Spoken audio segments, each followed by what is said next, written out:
ओम शांति। हम आत्माओं की बिगड़ी बनाने वाले शिव बाबा हम आत्माओं को श्रेष्ठ मत देते हैं कि श्रीमत पर पूरा चलो तो तुम्हारी तकदीर की तस्वीर सुंदर बन जाएगी। श्रीमत के विपरीत चलेंगे तो बिगड़ी हुई तकदीर बिगड़ी रहेगी, उल्टा और बिगड़ जाएगी। लेकिन जब हम श्रीमत पर चलेंगे तो बिगड़ी हुई तकदीर जो है हमारी, वो संवर जाएगी। हम आत्माओं को फिर से संवारने वाले प्यारे शिव पिता परमात्मा जी का तहे दिल से हम धन्यवाद करेंगे और एक्यूरेसी से श्रीमत पर चलकर हम आत्माओं को भी श्रीमत पर चलने की विधि बताने वाले व्यक्त ब्रह्मा, अव्यक्त ब्रह्मा, गुप्त बड़ी माँ, big brother, great great grandfather का रोल प्ले करने वाली आत्मा ब्रह्मा जी का तहे दिल से हम धन्यवाद करेंगे। धन्यवाद करते हुए दोनों ज़बरदस्त लाइट्स को हाजिर नाजिर करते हुए मीठे प्यारे शिव पिता परमात्मा के महावाक्य हम उन्हीं से समझेंगे।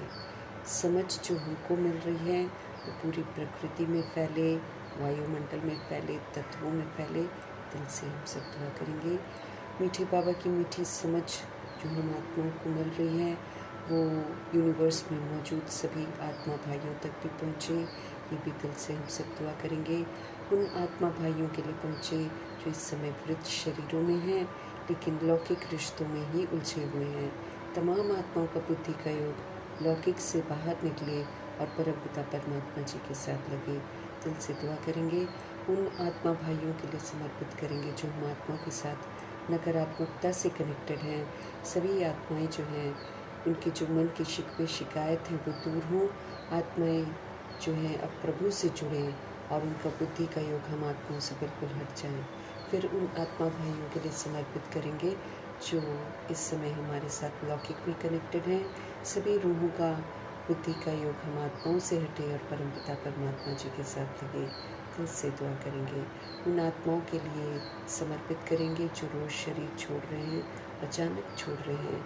ऐसे आत्मा भाई और जो उनसे संबंधित रिश्ते हैं वो बेचैन हैं, अचानक के ये हादसे स्वीकार नहीं कर पा रहे हैं।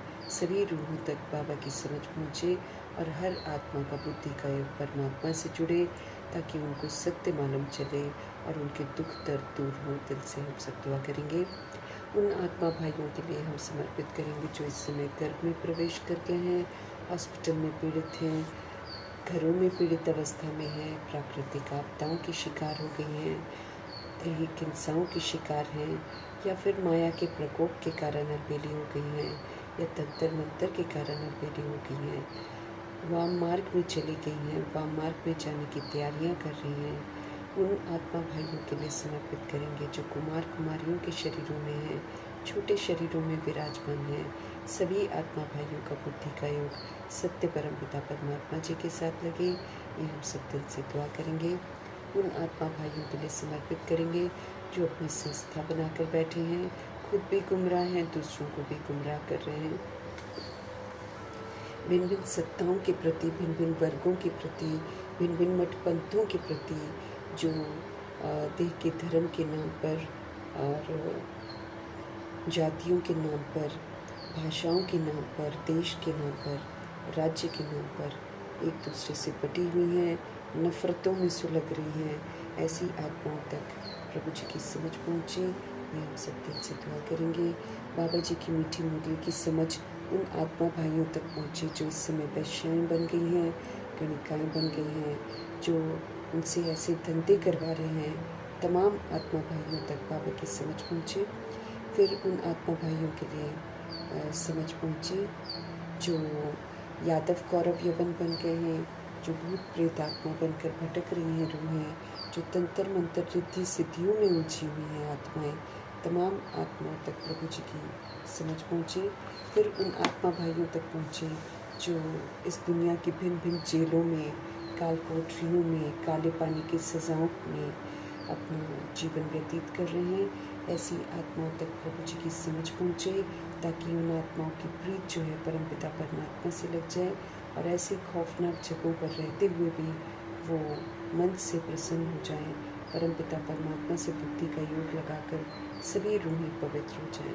दिल से दुआ करेंगे उन आत्मा भाइयों तक प्रभु जी की समझ पहुँचे जो गुजराती मराठी बनकर बैठे हुए हैं, जो अमेरिकन ऑस्ट्रेलियन समझकर बैठे हुए हैं।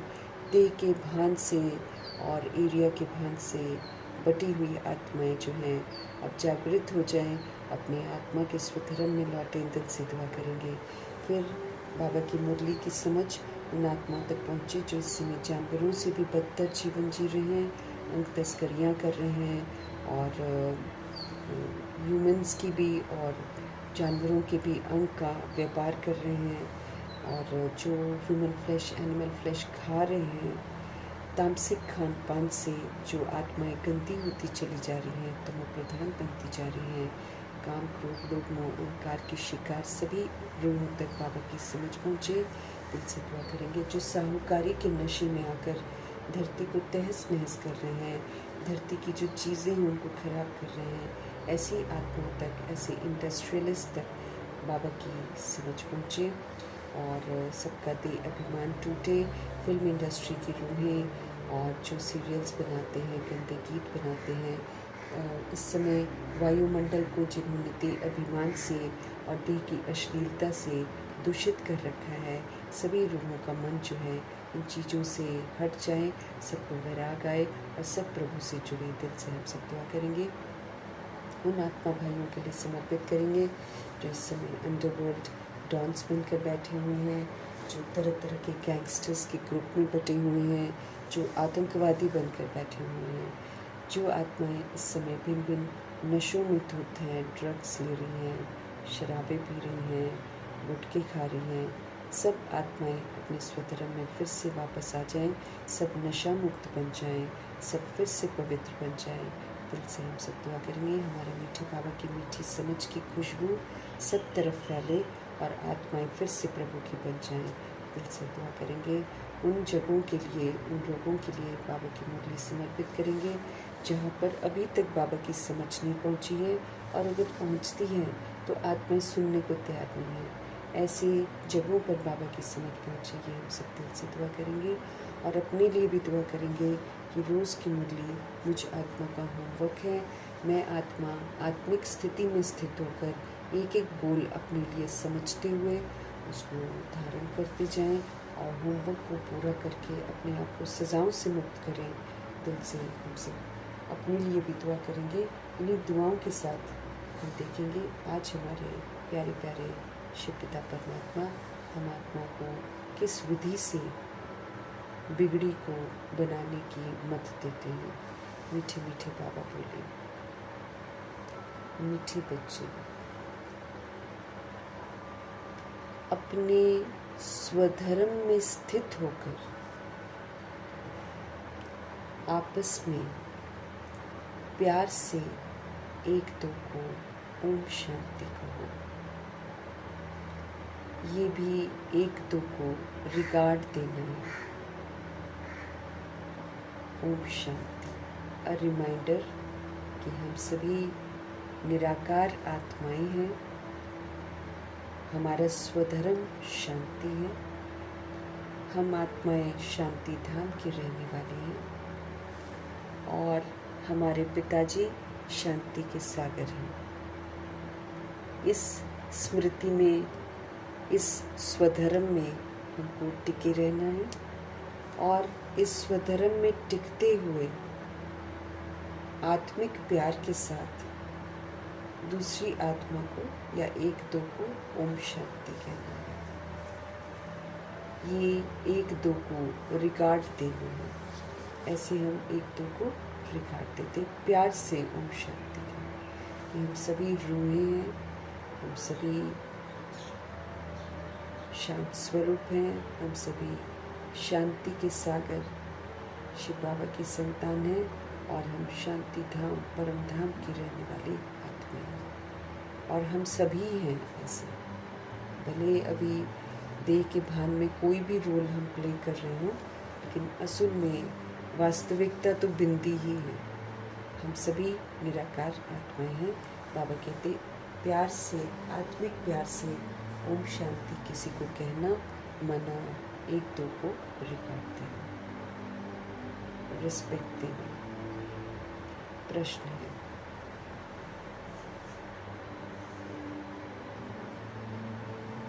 भक्ति में भी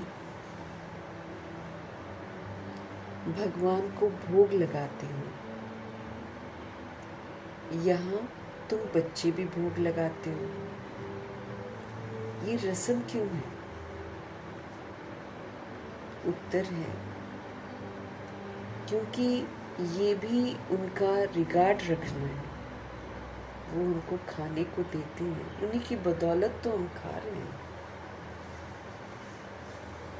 वरना हम आत्माएं जो स्वर्ग में रहने वाली आत्माएं हैं, पुनर्जन्म में आकर हमने उल्लंघन इतने कर रखे हैं कि ड्रामा अब चाहता नहीं है कि हमको कुछ भी दिया जाए। ये तो बाबा आए हुए हैं, ये संगम चल रहे हैं और हम कायदे से भगवान की पालना में पल रहे हैं। उनके जाते ही सब कुछ बंद हो जाएगा। साधन बंद, आपदाएं शुरू, सब कुछ ऊटपटांग शुरू हो जाएगा। तब आत्माओं को पता चलेगा कि हम भगवान का दिया खा रहे हैं और हम भगवान की बदौलत सब कुछ कर रहे हैं। तो बाबा हमको खाने को देते। बाबा तो अभोक्ता है,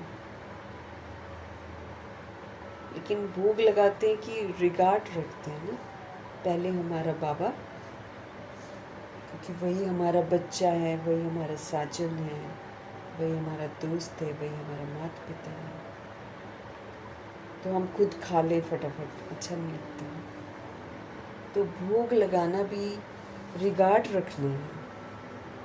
भले तुम जानते हो कि शिव बाबा निराकार है, तुम जानते हो कि शिव बाबा अभोक्ता है, वो खाते नहीं हैं, हिसाब किताब नहीं बनाते। देखो दुनिया में जो हिसाब किताब बनाता है वो फिर पुनर्जन्म में आता है। अब सन्यासी पवित्र रहते हैं, पवित्रता के लिए ही वो घर गृहस्थ छोड़ते हैं और फिर छोड़कर फिर गृहस्थियों के हाथ का खाते हैं। अब चूंकि वो गृहस्थियों के हाथ का खाते हैं, इसलिए उन्हीं के घर में फिर से जन्म लेते हैं। तो बाबा अगर खा लेंगे हमारे हाथ का बना हुआ, तो बाबा तो हमारे साथ बंध जाएंगे। फिर तो इतने सारे बच्चे खिलाते हैं, भोग लगाते हैं, तो फिर तो बाबा को तो जन्म मरण में आना पड़ेगा। इसलिए बाबा तो अभोक्ता है, उनको कभी खाने की जरूरत, मतलब देखो एज ए सोल हमको ज़रूरत नहीं है। ये बॉडी लेकर हमको सब कुछ का ज़रूरत है। बॉडी का आधार लेते हैं, फिर बॉडी से हम इतना पार्ट बजाते हैं, कार्य करते हैं, तो हमको भूख लगती है और हम खाते हैं। एज ए सोल उसको ज़रूरत नहीं है। तो बाबा सुप्रीम सोल है। अब देखो बिना खाने के क्या उनकी जो उनका जो अस्तित्व है वो ख़त्म होता है क्या? नहीं, वो तो उल्टा और सदा जगे रहते हैं, जागती ज्योत है। तो खाते नहीं हैं, लेकिन वासना तो पहुंचती है, ब्रह्मा जी तक पहुंचती है ना। ब्रह्मा जी तो मतलब वासना कौन सी कि कितने प्यार से ऑफर किया है, वो वाली, वो स्नेह, वो प्यार, वो शिव बाबा तक पहुंचता है।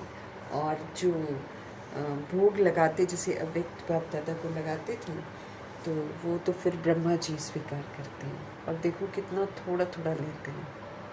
छोटा बच्चा भी उससे ज़्यादा खा लेगा, लेकिन कितना थोड़ा थोड़ा ना। वो संपूर्ण स्थिति में पहुंच गए हैं ब्रह्मा जी, और इसलिए सूक्ष्म है। चूँकि वो सूक्ष्म बन गए हैं, इसलिए बहुत सूक्ष्म खाते हैं थोड़ा सा। और फिर कई एक बार तो ऐसे मिलन भी हुए हैं जहाँ बाबा ने मना ही कर दिया है ब्रह्मा जी ने, लिया ही नहीं है। ऐसे भी हैं अव्यक्त बाप दादा के कुछ मिलन। तो बाबा कहते हैं तुम जानते हो कि शिव बाबा निराकार है, वो खाते नहीं हैं, लेकिन वासना पहुंचती है प्यार की, स्नेह की, कितने दिल से ऑफर किया वो बाबा तक पहुंचती है। सर्व का सदगति दाता पतित पावन बाप है। सभी की सदगति बाबा करते हैं और सबको पावन बनाते हैं। तो ज़रूर भोग भी तो उनको लगाना चाहिए ना।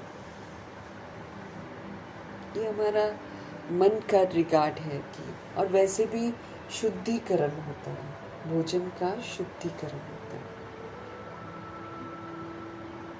कि इस समय हमको सब कुछ दूषित मिल रहा है, तो उसको प्यूरिफाई करने के लिए फिर शिव बाबा भोग लगाने की विधि भी बताते हैं।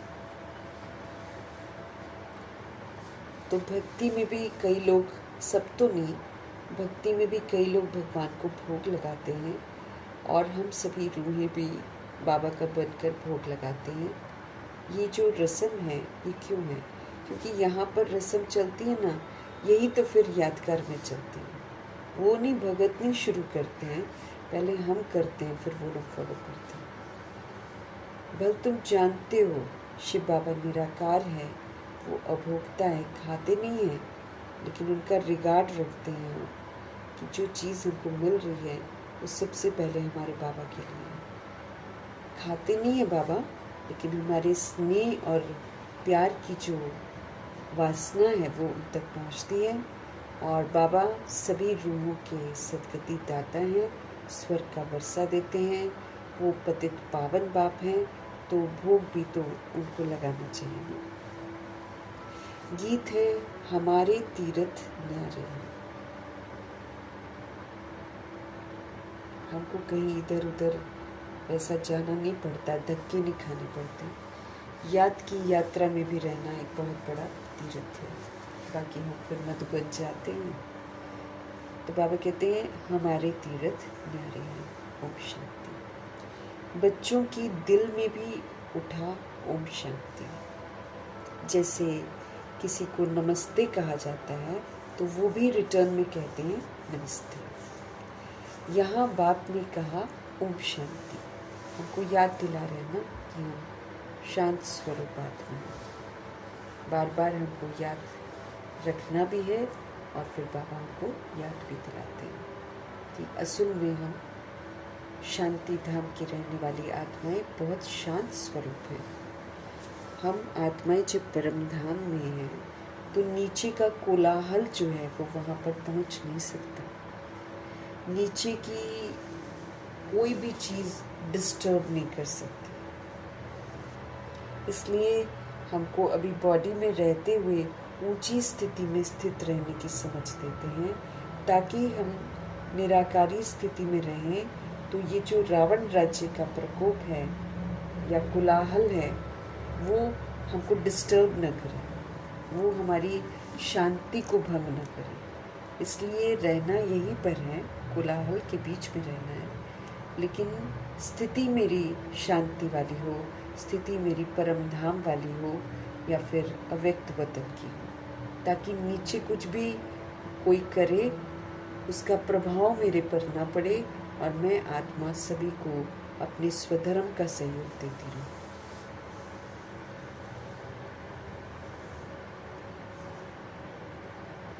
यहाँ बाप ने हमको कहा ओम शांति, तो सब बच्चे इनकी आत्मा सहित, ब्रह्मा जी की आत्मा सहित सभी के दिल से आएगा ओम शांति। अर्थात हम आत्मा शांत स्वरूप है। तो जो शांति का स्वरूप है, वो फिर बाबा कहते चाहे कुछ भी हो जाए, अशांत नहीं हो सकते। अब यही चैलेंज है जो बाबा हमको करते हैं। पहले हमको स्मृति दिलाते हैं कि हम कौन हैं, फिर हमारे स्वधर्म के बारे में हमको बताते हैं, हमारे स्वरूप के बारे में हमको बताते हैं, और फिर हमको कहते हैं अब स्वधर्म में टिक कर दिखाओ, अब अपने स्वरूप में टिक कर दिखाओ। तो बच्चों के दिल में भी उठा ओम शांति, है ना। तो फिर बाबा कहते हैं कि सब बच्चे इनकी आत्मा सहित सबके दिल से आएगा ओम शांति, अर्थात हम सोल्स जो हैं हम शांत स्वरूप हैं। अब जो जो स्मृतियाँ बाबा हमको दिलाते हैं कि हम पवित्र हैं, हम शांत हैं, हम सदा, हम सुख स्वरूप हैं, प्रेम स्वरूप हैं, आनंद स्वरूप हैं, हम शक्ति स्वरूप हैं, हम ज्ञान स्वरूप हैं। अब ये वाली पहचान बाबा हमको देते हैं। अब इसको हमें कैच करना है। कैच करना मतलब फिर इसको मुझे धारण करना है अपने जीवन में, इसका मुझे स्वरूप बनना है।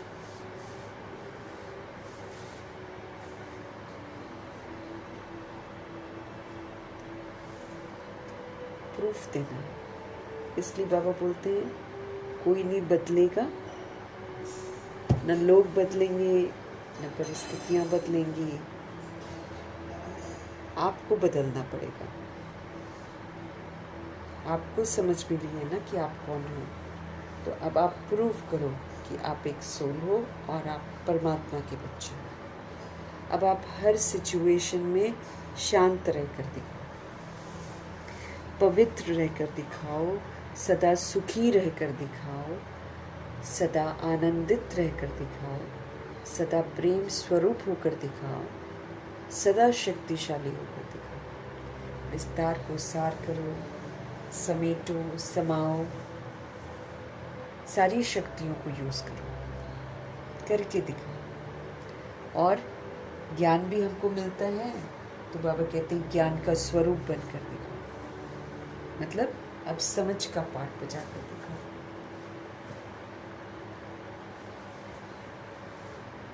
कलयुग की आत्माएं कलयुग का व्यवहार करेंगी, वो कलयुग का ही व्यवहार करेंगे,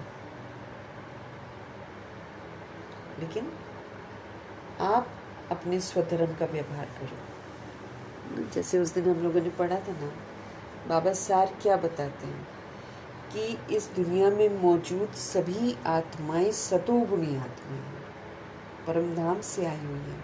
सभी आत्माएं सतोगुणी आत्माएं हैं। अब सब भूल गई हैं। क्यों? क्योंकि हम भूल गए थे। अब बाबा ने हमको याद दिलाया। अब मेरे को देखकर जो स्वधर्म को भूल गए हैं, अब बाबा कहते हैं उनको तुम याद दिलाओ, उनको भी तुम सतोगुणी बनाओ। लेकिन कैसे? बोलकर नहीं, सतोगुणी बनकर उनको वाइब्रेशंस भेजो, या सतोगुणी व्यवहार करो। तो सतोगुणी व्यवहार करके उसको सतोगुणी बनाओ। वो भी इस समय विस्मृत है। अब बाबा हमको स्मृति दिला रहे हैं, है ना। बाबा हमारा तीसरा नेत्र हमको देकर, हमारा बुद्धि का ताला खोलकर मेरे को बार बार स्मृति दिला रहे हैं कि हम सतोगुणी आत्मा हैं। उसके लिए बाबा कहते हैं आप हर सिचुएशन में सतोगुणी सहयोग दो सबको, अर्थात जो तुम्हारा स्वरूप है उसी में टिके रहो। तुमको नफरत मिलेगी, तुमको प्रेम देना है, रूहानी प्रेम। अशांति की बातें आएंगी, अशांत करने आएंगी, तुमको शांत रहना है। दुख की बातें आएंगी, दुखी करने के लिए आएंगी, तुमको सदा सुख स्वरूप रहना है। दिल शिकस्त करने वाली बातें आएंगी, लेकिन तुमको आनंदित रहना है। शक्तिहीन करने वाली बातें आएंगी, लेकिन आपको शक्तिशाली रहना है। उसके लिए विस्तार को सार करो, समेट लो, सहन कर लो, संभालो, परख लो, फिर किसको क्या चाहिए उसको उसका सहयोग दो।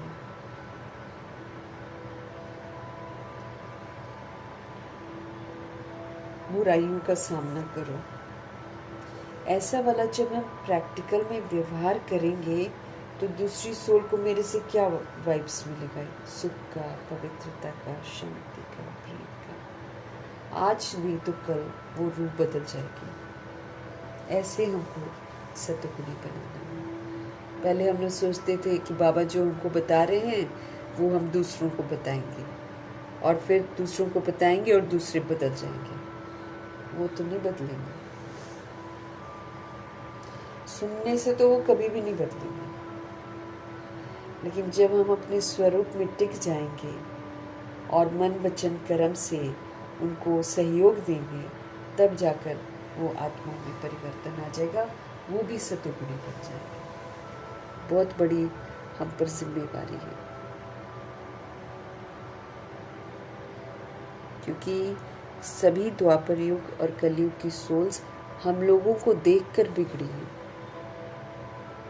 उनको हमारा जो व्यवहार का वाइब्रेशन था ना, वो उन तक पहुंचा है,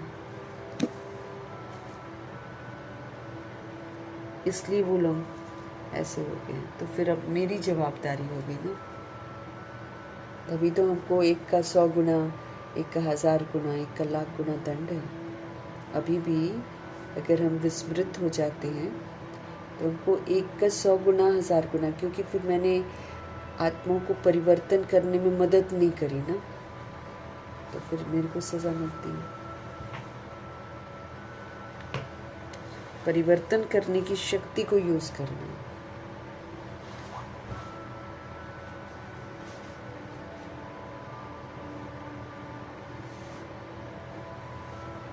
बाबा कहते हैं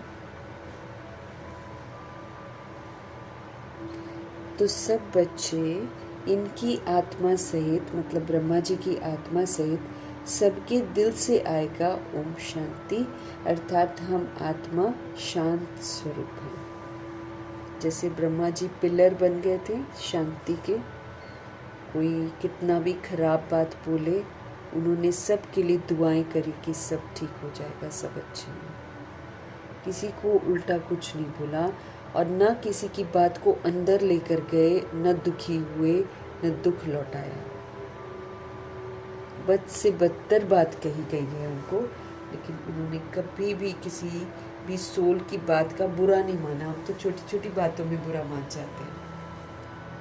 वहाँ तो अनजाने में कोई जान न पहचान, वो भी कुछ न कुछ बोल जाता था।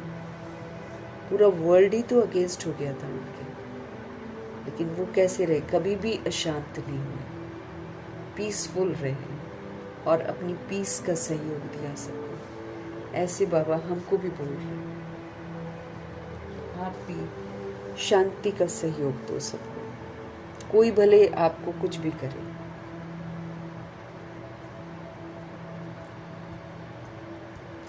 रिस्पॉन्ड तो करना चाहिए ना।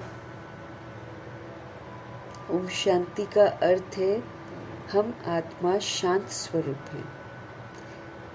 ये रिस्पॉन्ड हुआ ना, दूसरे कोई अर्थ सहित ऐसे कह न सके। यहाँ तो बाबा हमको समझाते हैं, इसलिए हम अर्थ सहित हमको बोलना है, यूं ही नहीं बोल देना है। ये भी बाबा हमको समझा रहे हैं। यूं ही बोल देते हैं ओम शांति, लेकिन अपने स्वधर्म की स्मृति से दूसरे को बोलना है।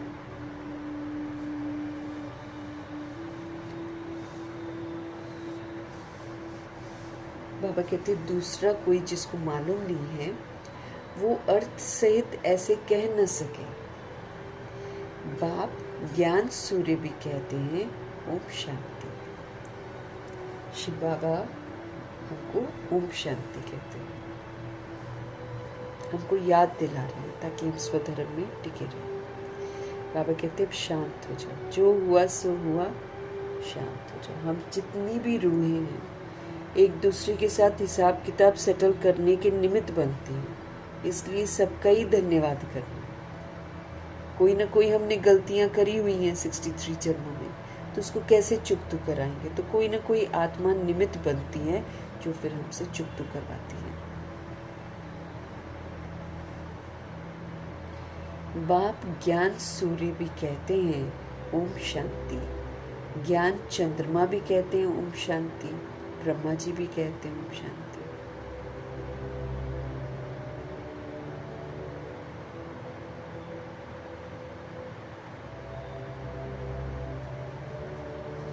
ज्ञान चंद्रमा भी कहते हैं, ब्रह्मा जी भी कहते हैं। ओम शांति। ज्ञान सितारे भी कहते हैं। ओम शांति। और फिर हम सारे सितारे हैं। शिव बाबा ज्ञान सूर्य है ना?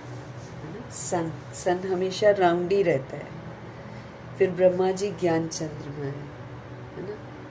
ब्रह्मा जी की अवस्था जो है वो पूरे साइकिल में चेंज होती है। जैसे चंद्रमा होता है, फुल मून भी होता है, फिर धीरे धीरे घटता भी है, फिर एक बार अमावस आती है, लेकिन एक लकीर पतली सी रहती है। जब दादा लेखराज वो होते हैं तो वो अमावस पहुंच जाती है अवस्था, तो थोड़ी सी लकीर बाकी होती है। भक्ति कर रहे होते हैं, वो भगवान की तलाश में होते हैं, धरनी उनकी बिल्कुल तैयार हो जाती है। तब शिव बाबा ज्ञान सूर्य उनको समझ देते हैं। फिर धीरे धीरे वो अमावस से जैसे जैसे बाबा से सुनते हैं, समझते हैं, वैसे वैसे उनमें बदलाव आता है। आते आते 18 जनवरी 1969 में वो फुल मून बन जाते हैं और अव्यक्त हो जाते हैं। और हम सभी आत्माएं क्या हो गए? हम सभी ज्ञान सितारे हो गए, क्योंकि परफेक्शन जो ब्रह्मा जी जहाँ तक पहुँचते हैं वहाँ तक कोई नहीं पहुँचता। नंबर 1 है वो परफेक्शन में। उनकी त्याग, उनकी तपस्या जो है ना, वो नंबर 1 है। तो वो फुल मून बनते हैं सबसे पहले। तो इसीलिए वो ब्रह्मा जी का उदाहरण ज्ञान चंद्रमा के रूप में दिया गया है। बाकी हम सभी रूहें ज्ञान सितारे, हम सब भी क्या कहते हैं? ओम शांति। सितारों में सब आ गए, सब सितारे।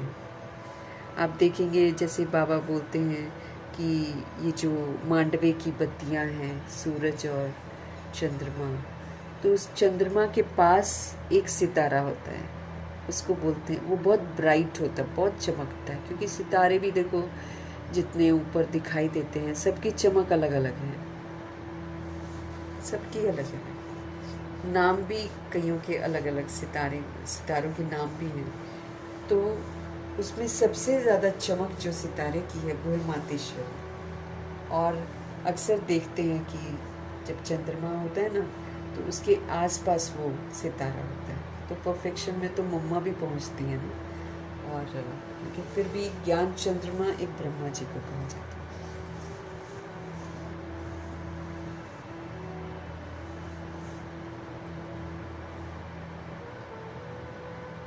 सितारों में सब आ गए। अब तुम बच्चे, मतलब सितारों में फिर सारे वही जितनी करोड़ों आत्माएं ना, 16,108, 33 करोड़, ये सारे सितारे हैं। सबकी चमक अलग है आकाश में। यादगार देखो कैसे बनते हैं। हम जैसे बनते हैं वैसे दुनिया के फूल हैं, जितने भी दुनिया में फ्लावर्स हैं वो सारे हम आत्माओं को बाबा कांटे से फूल बनाते हैं ना। तो कितना हम फूल बनते हैं सभी 16,108, 33 करोड़ आत्माएं, उसके अनुसार दुनिया में फूल हैं। इतने ही फूल हैं, किसी में खुशबू है, किसी में नहीं है। कोई अक का फूल भी है, और कोई कैसा है, कोई कैसा है। किसी का रंग अच्छा है, किसी की खुशबू बहुत अच्छी है। ये सारा हम कितना धारण करते हैं, कितना हम खुशबूदार बनते हैं, कैसा फूल हम बनते हैं वैसा। ठीक उसी तरह कितनी चमक आती है हमारे अंदर परिवर्तन करने से, कितना हम अपनी ओरिजिनलिटी में लौटते हैं, उसके अनुसार सितारे हैं। और कितना हम ज्ञान को धारण करके कितना हम सेवा करते हैं, उसके अनुसार नदियाँ हैं, जिसमें ब्रह्मपुत्र नदी जो है सबसे बड़ी नदी है। उफान लेकर आएगी ब्रह्मपुत्र नदी। अब सी एनिमल्स खाते हैं, किसी को छोड़ता थोड़े, ही मनुष्य सी एनिमल्स खाते हैं। और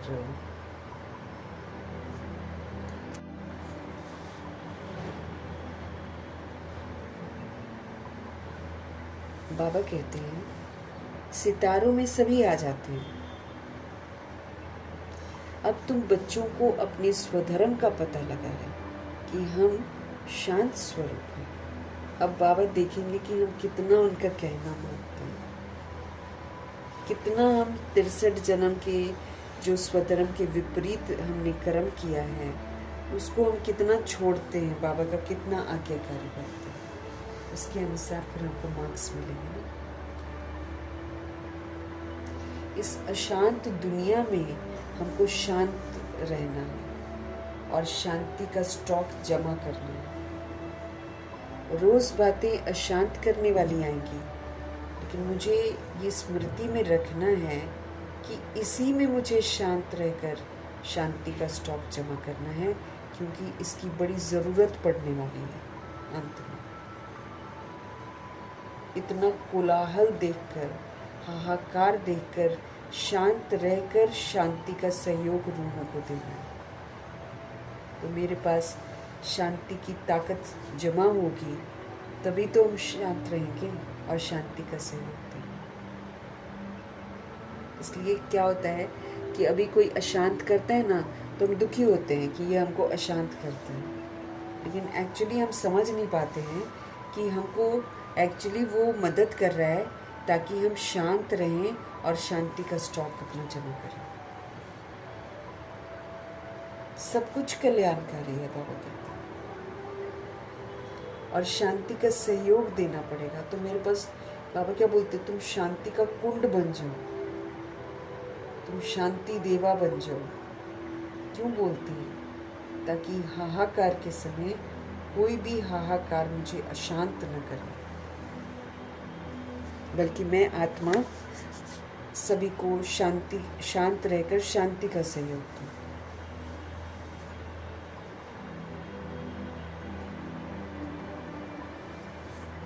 बाबा कहते हैं, अब तुम बच्चों को पता चला है कि आपका तो स्वधर्म, आपका तो स्वरूप ही शांत है। ये तो मेरा अपना धर्म है। मैंने तो पुनर्जन्म में आकर पराया धर्म यूज़ किया है, और उसका कॉन्सिक्वेंस हमने देख लिया कि जब मैं शांत होती तो कैसा लगता है। मन करता है ना, थोड़ा चारों तरफ शोर होता है, लड़ाई झगड़े होते हैं, अंदर से मन करता है कि शांत हो जाए। अंदर से हर रूह को शांति अच्छी लगती है, क्योंकि वो उसका स्वधर्म ही है।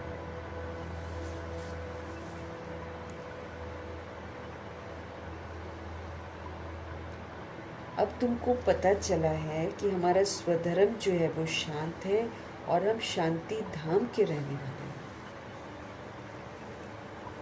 ये तुमको निश्चय हुआ है। अब बाबा क्या बोलते हैं कि जो मैं मुरली में कहता हूँ उसको करके फिर अनुभव करो। एक बार तुम अनुभव कर लोगे तो फिर तुम दोबारा कभी भी उसके विपरीत जाओगे ही नहीं। एक बार हम शांत रहकर शांति का अनुभव कर लेंगे तो हम कभी भी अशांत नहीं होना चाहेंगे, क्योंकि इसकी अनुभूति बड़ी मीठी है। अभी तो हम चलो कुछ बहुत ज़्यादा अशांत बात है तो अशांत हो जाते हैं, लेकिन जब हम रूहें बहुत अशांति में शांत रहेंगे तो उसका जो लुत्फ है, एक बार जब हम अनुभव कर लेंगे, फिर बाबा कहते हैं आपको जितना भी कोई अशांत करना चाहे आप कभी भी अशांत नहीं होंगे। एक बार बाबा कहते हैं अनुभव करो। ऐसे ही बाबा बोलते हैं ना, तुम मुझे सर्व संबंधी अपना बना लो, और सर्व संबंधी बनाकर सर्व संबंधों का रस ले लो। तुमको कोई भी देह का रिश्ता अपनी तरफ आकर्षित कर नहीं सकता, क्योंकि जो बाबा देते हैं वो कोई दे नहीं सकता।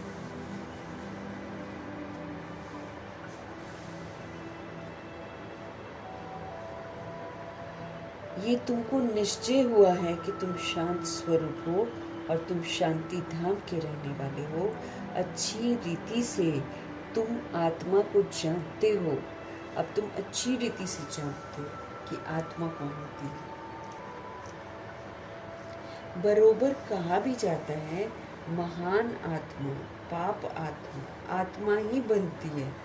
पुण्य आत्मा और पाप आत्मा होती वो महान है, लेकिन विस्मृति में आकर वो पाप आत्मा बनती है, लो ग्रेड वाली बन जाती है। हैं हम लोग महान आत्मा सभी के सभी, लेकिन हमारी जो महानता है वो देह समझने से सारी खत्म ही होगी और हम लो ग्रेड के बन गए। काम, क्रोध, लोभ, अहंकार, ईर्ष्या, द्वेष, बदले की भावना, नफरत, ये सारा हमको लो ग्रेड बना देता है। आत्मा ही एक शरीर छोड़कर दूसरा लेती है। आज भी बाबा हमको आत्मा का पाठ पक्का करा रहे हैं। बाबा क्या बोल रहे हैं? आत्मा ही एक शरीर छोड़कर दूसरा लेती है, परंतु आत्मा का यथार्थ परिचय जो है ना, वो किसी को भी नहीं है। किसी के पास भी परिचय नहीं है कि हाँ आत्मा कौन होती है। सब कुछ आत्मा ही कर रही है शरीर के द्वारा। लेकिन बाबा कहते हैं आत्मा जो है ना, वो एक शरीर छोड़कर दूसरा लेते लेते महान आत्मा से पाप आत्मा बन जाती है। लेकिन बाबा कहते हैं आत्मा का जो एक्यूरेसी वाला परिचय है ना, वो कोई को नहीं है। हम आत्मा इतनी छोटी है, अति सूक्ष्म है, हम दिखाई ही नहीं देते हैं किसी को, करती सब कुछ है। छोटी सी बिंदी निकल जाती है तो 6 फुट का बंदा ढेर होकर गिर जाता है। उसकी बॉडी को फिर किसी और को, बहुत लोगों को मिलकर उठाना पड़ता है।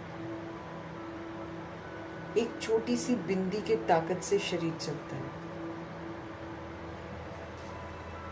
बाबा कहते हैं हम आत्मा इतनी छोटी है, अब इतनी छोटी सी आत्मा के अंदर ही दिल है, चित्त है, संस्कार है, मन है, बुद्धि है, सब कुछ इस आत्मा के अंदर है। बॉडी तो एक इंस्ट्रूमेंट है जहाँ एक आत्मा अपना पावर स्प्रेड करती है और फिर वो वाला अंग चलता है।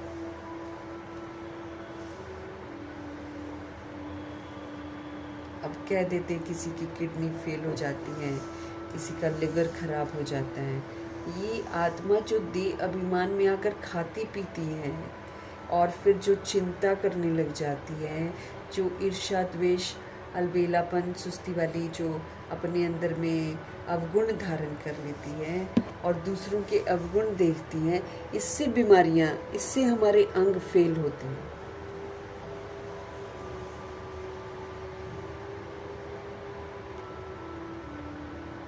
इसलिए दवाइयों से कोई इलाज नहीं होता है। अगर हम रूहें अपने अंदर को क्लीन कर लें, मन बुद्धि को अच्छी तरह क्लीन कर लें, तो हमारे रोग सारे खत्म हो जाएंगे। हम खुद ही अपने ऑर्गन्स को खराब करते हैं देह अभिमान में आकर, और फिर देह अभिमान की कमी कमजोरियों को यूज करके, फिर भिन्नता में आकर, है ना, मठपंथों में बंटकर, वर्गों में बंटकर, भिन्न भिन्न धर्म, भिन्न भिन्न जाति में बंटकर, एक दूसरे से इल फीलिंग रखकर, इससे हमको बॉडी में रोग लगा हुआ है। इससे हमारा बॉडी खराब होता है। मन में कितने जन्मों की बातें रख लेते हैं। हो गई वो बात, अब वो बात 5000 साल बाद फिर होगी, लेकिन हम उसको लेकर बैठे रहते हैं, दुखी होते रहते हैं। तो हम क्या करते हैं? हम अपने ऑर्गन्स को खराब करते हैं। हम गुस्सा करते हैं, हम अपने ऑर्गन्स को खराब करते हैं। उससे हमारा बॉडी का ऑर्गन्स फेल होता है।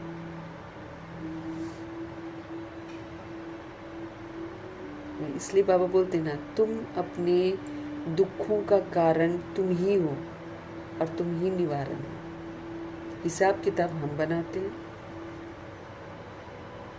बाबा तो नहीं बोलते कि करो ऐसा।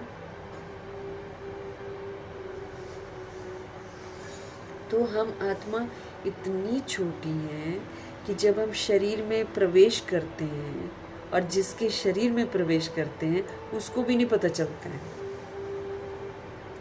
वो भी डॉक्टर बताती है चेक करके, और क्या कहती है? हार्ट बीट आती है। वो तो रूह आती है, रूह से हलचल होती है बॉडी में,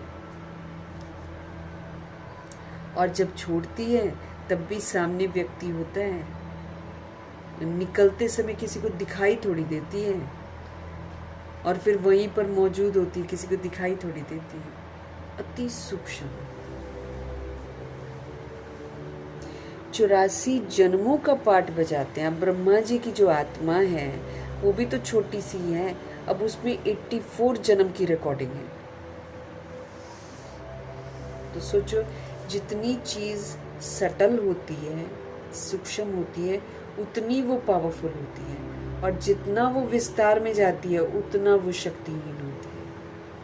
अब जैसे रूह है, ऊपर से आई थी, सतोगुनी थी, पावरफुल थी एकदम, फिर उसने बॉडी का आधार लिया, चलो 2500 वर्ष की राजधानी में उसने बाबा से संस्कार लेकर गई तो अच्छा पाठ बजाया। उसमें भी हम देखते हैं कि धीरे धीरे सोल का पावर कम होता है, तभी तो 2500 वर्ष की राजधानी के बाद जब द्वापर में प्रवेश करती है रूह, तो फेस के आंखों के आकर्षण में आती है।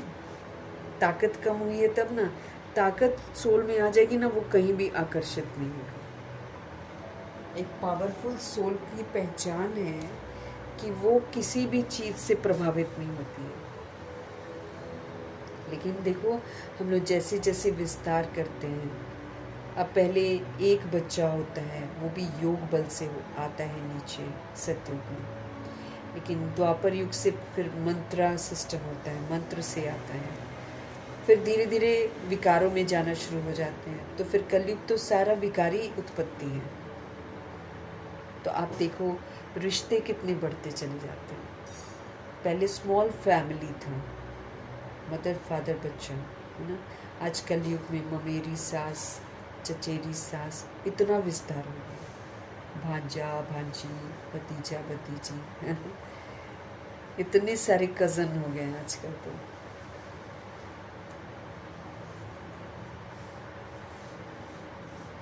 तो जैसे जैसे विस्तार होते जा रहा है वैसे वैसे देखो ताकत नहीं है। इतने बड़े बड़े घर होते हैं, उसमें न्यूक्लियर फैमिली रखना चाहते हैं, जॉइंट फैमिली नहीं रह सकते, उनको बहुत बड़ा घर भी छोटा लगता है। ड्राइंग रूम चाहिए, ये रूम चाहिए, वो रूम चाहिए, कितना विस्तार इंसान करता है, और जितना विस्तार आत्मा करती जाती है उतना वो शक्तिहीन होती चली जाती है। अब जैसे बाबा हमको सिखाते हैं, शक्ति किस में है? समाने में, समेटने में, सहन करने में। आज है ही नहीं पावर आत्माओं में, न समा सकती हैं, न समेट सकती हैं, न सहन कर सकती हैं, है ही नहीं ताकत किसी के पास में। तो विस्तार करने से आत्मा की ताकत कम होती जाती है, और जैसे बाबा अब हमको बोलते हैं रिटर्न जर्नी करो, अब रिटर्न जर्नी में हमको बाबा क्या बोल रहे हैं? विस्तार को अब छोड़ो। तो जैसे हम विस्तार को छोड़ते जाएंगे और रिटर्न जर्नी में सूक्ष्म वतन की तरफ जाते जाएंगे, उतना हम पावरफुल होते जाएंगे। फिर से हम रूहें जो है ना पूरी पावरफुल हो जाएंगे। जैसे हम आए थे वैसे ही हम फिर से बन जाएंगे।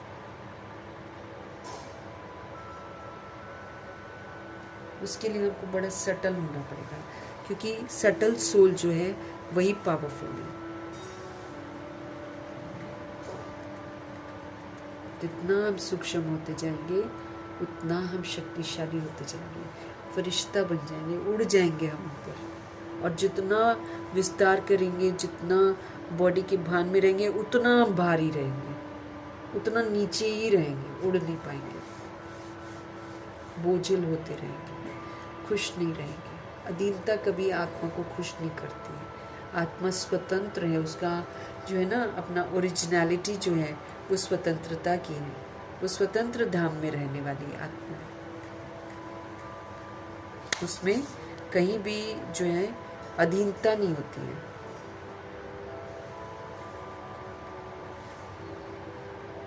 तो हम बन जाते हैं अधीन ना बॉडी कॉन्शियसनेस में, वरना तो सोल ऐसी होती है कि उसको किसी भी चीज़ की परवाह नहीं है। दिल की दुनिया की किसी भी चीज़ की उसको परवाह नहीं है।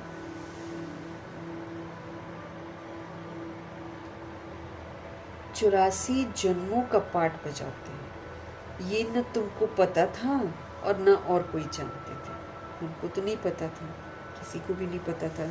नारायण जी की आत्मा को ही नहीं पता था, वो भी पुनर्जन्म में आते आते दादा लेखराज बन गए थे और सबको, भगवान जी को तो ढूंढ रहे थे वो भी, तो किसी को नहीं, सब भूल जाते हैं हम लोग।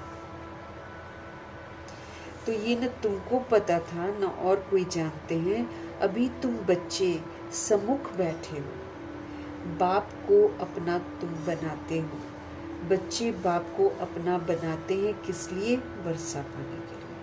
अब बाबा ने हमको अपना परिचय तो दे दिया, हमको अडॉप्ट भी कर लिया। अब हमको बाबा को अपना बनाना है। कैसे बनाएंगे? जब हम उनका कहना मानेंगे, तब वो हमारे बनेंगे और तब वो मेरी जिम्मेवारी लेंगे।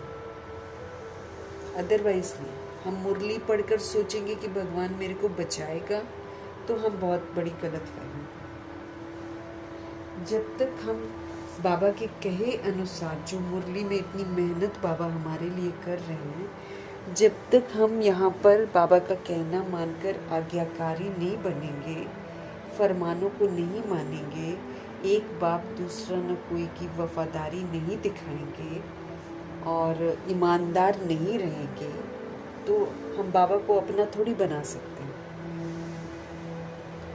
बाबा ने तो हमें अडॉप्ट किया है, अब बाबा को बनाना है। बनाएंगे तो वर्षा लेंगे, नहीं बनाएंगे तो वर्षा नहीं मिलेगा, क्योंकि भगवान जी का वर्षा 111 का वर्षा है। बाबा कहते मैं किसी को प्रजा नहीं बनाता हूँ, मैं किसी को भी दास दासी नहीं बनाता हूँ, मैं तो राजाई घराने का राजा बनाता हूँ। तो जो बाबा का कहना मानते हैं वो फिर राजाई घराने का वर्षा लेते। जो यहाँ पर स्वराज्य अधिकारी बनकर रहते हैं वो वहाँ पर राजा बनते। अभी पूरा संगम युग मेरे को स्वराज्य अधिकारी बनना, तब जाकर हम आत्माएं जो हैं आगे चलकर विश्व राज्य अधिकार जो है, राजाई घराने का जो है ना, उसका हम वर्षा प्राप्त कर सकें। बाबा सब कुछ स्पष्ट करते हैं हमको, हम नज़रअंदाज कर देते हैं, लेकिन बाबा तो मेरे को मुरली दिखाएगा कि देखो मैंने यहाँ पर ऐसे तुमको समझाया था। यहाँ पर जब हम कर्म इंद्रियों के मालिक बनेंगे, जब हम मन को अनुशासित करेंगे, बुद्धि को निर्मल बनाएंगे, संस्कारों को श्रेष्ठ बनाएंगे और कर्म हम मर्यादाओं में रहकर करेंगे, तब हम स्वराज्य अधिकारी, तब हम बाबा को अपना बना सकेंगे। जब हम ईश्वरीय मत पर चलेंगे, ईश्वरीय नीति के प्रमाण, नियमों के प्रमाण चलेंगे, मर्यादाओं के अनुसार हर कर्म करेंगे, तब हम बाबा को अपना बना सकेंगे। जब हम परिस्थितियों के वश न होकर सत्य, न्याय और धर्म के आधार पर निर्णय करेंगे, तब हम भगवान को अपना बना सकेंगे। जब हमारी वाणी में मधुरता आ जाएगी, जब व्यवहार में हमारे मर्यादा आ जाएगी, जब कर्मों में श्रेष्ठता आ जाएगी, तब हम बाप को अपना बना सकेंगे। जब हर परिस्थिति में हम अचल रहेंगे, शांत रहेंगे, प्रसन्न चित्त रहेंगे, प्रश्न नहीं करेंगे, तब हम बाबा को अपना बना सकेंगे, वर्षा ले सकेंगे और स्वराज्य अधिकारी कहलाएंगे। जब हम दूसरों पर अधिकार नहीं, लेकिन अपने पर शासन करेंगे कि दूसरा चाहे कुछ भी करे, मुझे सतोगुणी बनकर पाठ बजाना है, मतलब अपने पर जब हम रूल करेंगे, तब हम स्वराज्य अधिकारी हैं, तब हम बाप को अपना बना सकेंगे और तब हम विश्व की राजाई उनसे ले सकेंगे। दूसरों को अनुशासन सिखाने से पहले अपने को अनुशासन का पालन करना है। जब हम ऐसा करेंगे, तब हम बाप को अपना बना सकेंगे, तब हम स्वराज्य अधिकारी कहलाएंगे। जब हम अपने प्रत्येक कर्म में समाज के लिए इंस्पिरेशन बनेंगे, ऐसे कर्म करेंगे जिससे आत्माएं जो हैं अच्छे बाबा के सिखाए हुए कर्म सीखेंगी, उनको इंस्पिरेशन मिलेगा, तब हम स्वराज्य अधिकारी कहलाएंगे, तब हम बाप को अपना बना सकेंगे। जब हम हर आत्मा के प्रति शुभ भावना और कल्याण की भावना रखेंगे, तब हम स्वराज्य अधिकारी हैं और तब हम पाप को अपना बना सकते हैं। जब हम विकारों पर विजय प्राप्त करके जीवन मुक्त स्थिति में स्थित रहेंगे, तब हम शिव बाबा को अपना बना सकते हैं। जो श्रीमत पर चलकर फुल स्टॉप लगाएगा, जो निराकारी, निरअहंकारी, निर्विकारी बनेगा, वो स्वराज्य अधिकारी है, वो बाप को अपना बना सकता है, वो उनसे वर्षा ले सकता है।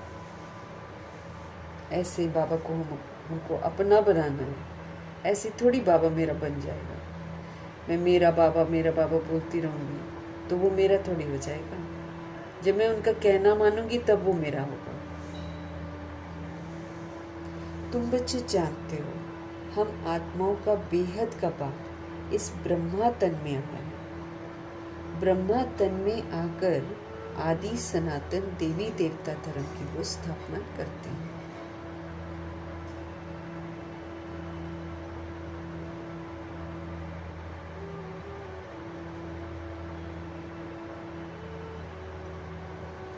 तो तुम बच्चे जानते हो, हम आत्माओं का बेहद का पाप इस ब्रह्मा तन में आया हुआ है। ब्रह्मा तन में आकर आदि सनातन देवी देवता धर्म की स्थापना करेगा। कल पहले भी आदि सनातन देवी देवता धर्म अर्थात सूर्यवंशी राजधानी स्थापन हुई थी। अभी पुनः कर रहे हैं। ये स्थापना का कार्य कल्प कल्प बाप ही करते हैं, जिसको भगवान कहा जाता है। भगवान बाप से सब मांगते हैं कि हमारे दुख हरो, हमको सुख दो। जब सुख मिल जाता है तो फिर मांगने की दरकार ही नहीं रहती, इसलिए सतयुग में कोई भी मांगता नहीं। यहाँ पर मांगते हैं क्योंकि यहाँ पर दुखी हैं। कलयुग में मांगते ही तो हैं क्योंकि सब दुखी हैं सब। वहाँ तो कुछ भी मांगने की दरकार ही नहीं रहती है सतयुग में, क्योंकि बाप सब कुछ देकर जाते हैं। इतना पूरा देकर जाते हैं कि किसी रूह को मांगने की आवश्यकता नहीं।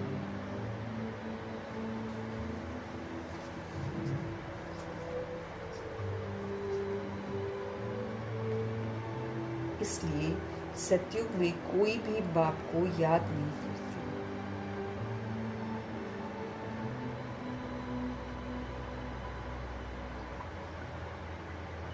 बाप समझाते हैं कि बच्चों को हम सुखधाम का मालिक बनाते हैं। बाप हमको समझाते हैं कि बच्चों को हम सुखधाम का मालिक बनाते हैं। तुम बच्चे जानते हो, इस बाबा से हम फिर से सुखधाम का वर्षा ले रहे हैं। बेहद के बाप से हम बेहद का सुख लेते हैं। बाबा कोई छोटा मोटा सुख नहीं देते हैं, घनेरे सुख देते हैं। घनेरे सुख मतलब जहाँ पर दुख का नाम निशान नहीं रहता। तुम बच्चे जानते हो, इस बाबा से हम फिर से सुखधाम का वर्षा ले रहे हैं। बेहद के बाप से बेहद का सुख लेते हैं। तुमको समझाया जाता है भक्ति मार्ग कैसे चलता है।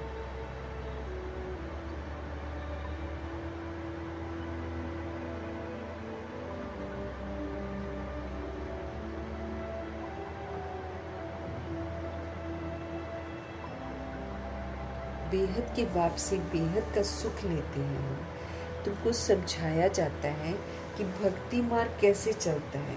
मनुष्य सृष्टि रूपी झाड़ की उत्पत्ति, फिर उसकी पालना और फिर उसका संहार कैसे होता है, ये भी बाबा हमको समझाते हैं। ड्रामा का आदि मध्य अंत क्या है वो हमको बताते हैं। ड्रामा लोग कहते हैं या मनुष्य कहते हैं कि हमारे पूर्वज जो थे ना वो वानर थे, और जबकि बंदर तो अभी बने, पूर्वज तो देवी देवता। तो बाबा आकर बताते हैं कि आदि कैसी थी तो मध्य कैसे हुआ तो फिर अंत कैसे होता है। ये है साकारी दुनिया, अर्थात 5 तत्वों की दुनिया। और वो जो हमारा घर है वो है निराकार। वहाँ पर 5 तत्वों का शरीर नहीं है, ज्योति बिंदु आत्मा है।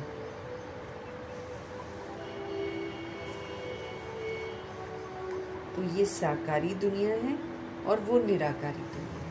वहाँ सारी सोल्स रहती हैं, ज्योति बिंदु आत्मा।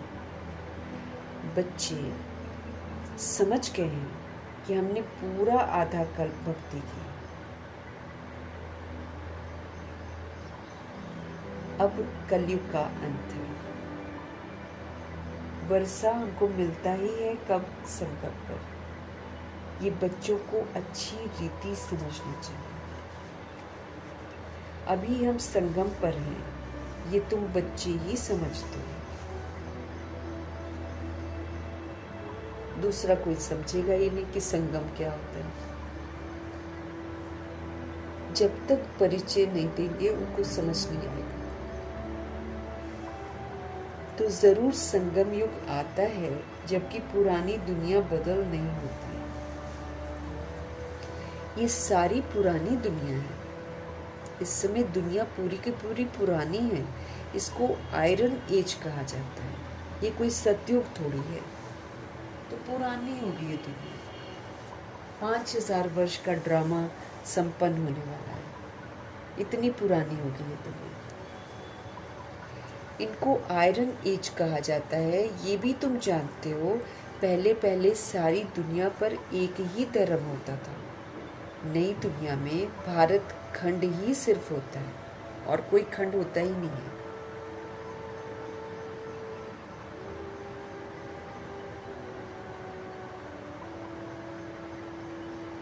तो जब नई दुनिया होती है, बाबा कहते हैं उस समय भारत खंड ही सिर्फ रहता है। थोड़े मनुष्य होते हैं। नई दुनिया को ही स्वर्ग कहा जाता है। इससे सिद्ध है कि नई दुनिया में नया भारत था।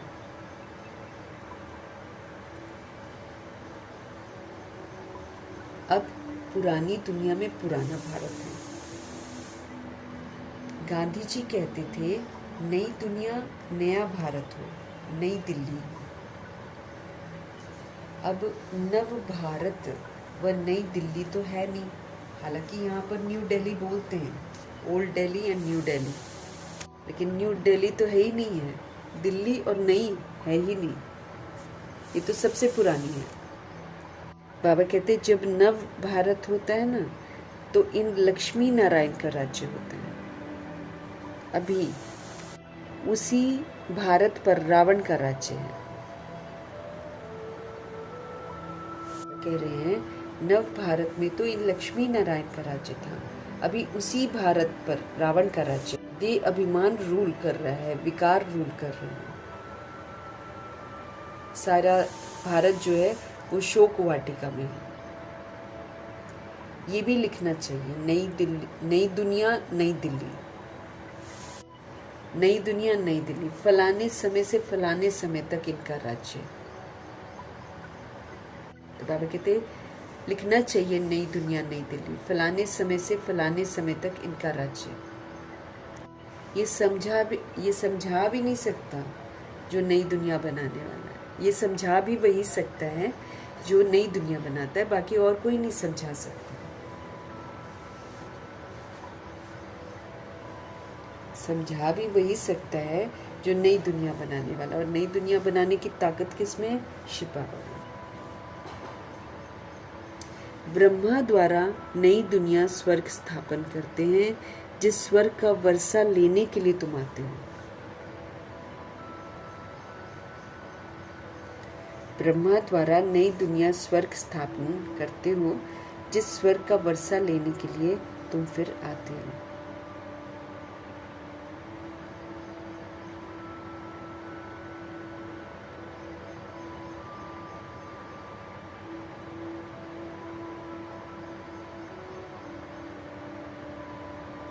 बाबा कह रहे हैं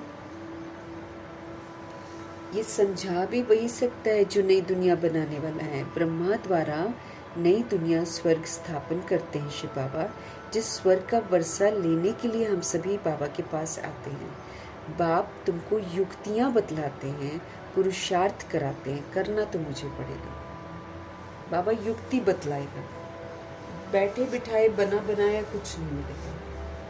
फिर वो तो पक्षपात हो जाता है ना। और करो और पाओ वाला सिस्टम है। बाप तुमको युक्ति बतलाते हैं अथवा पुरुषार्थ कराते हैं, सम्मुख भी मिलने आते हो अथवा वहाँ भी बैठकर पढ़ते हो, दिल होती है कि सम्मुख जाकर मिले। वो सम्मुख मिलते हैं मनुष्य मनुष्य से। यहाँ तुम कहेंगे हम जाते हैं शिव बाबा से मिलने। साकार वालों को और भी मज़ा, फिर अव्यक्त वालों ने भी मज़ा लिया। अब बाबा अव्यक्त स्थिति में स्थित होकर मिलन मनाने की समझ देते हैं। तो दुनिया में तो मनुष्य मनुष्य से मिलता है, हम यहाँ पर जाते हैं शिव बाबा से मिलने के लिए। कहेंगे वो तो निराकार है ना।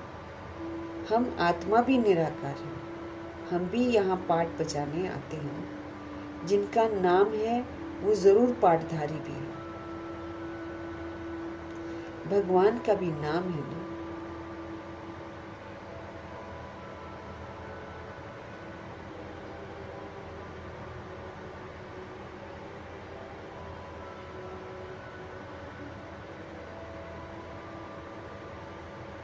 बाबा कह रहे हैं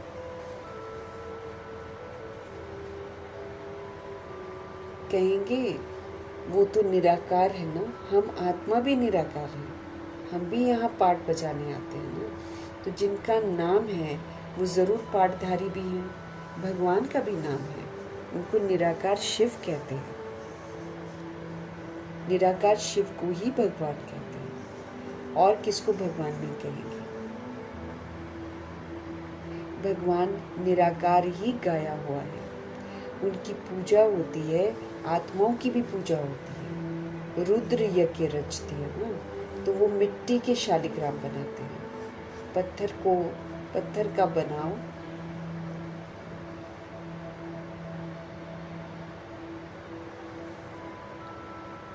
वो मिट्टी के शालिग्राम बनाते हैं। पत्थर का बनाओ या मिट्टी का, मिट्टी के तोड़ने फिर बनाने सहज है। दुनिया तो इन बातों को जानती नहीं। रुद्र यज्ञ में कितनी आत्माओं की पूजा कर सकते हैं। बच्चे तो ढेर हैं, भगत सब भगवान के बच्चे हैं, बाप को याद करते हैं। बाबा ने समझाया है, शिव बाबा आते ही भारत में तुम थोड़े बच्चे जो उनके मददगार बनते हो, खुदाई खिदमतगार बनते हो।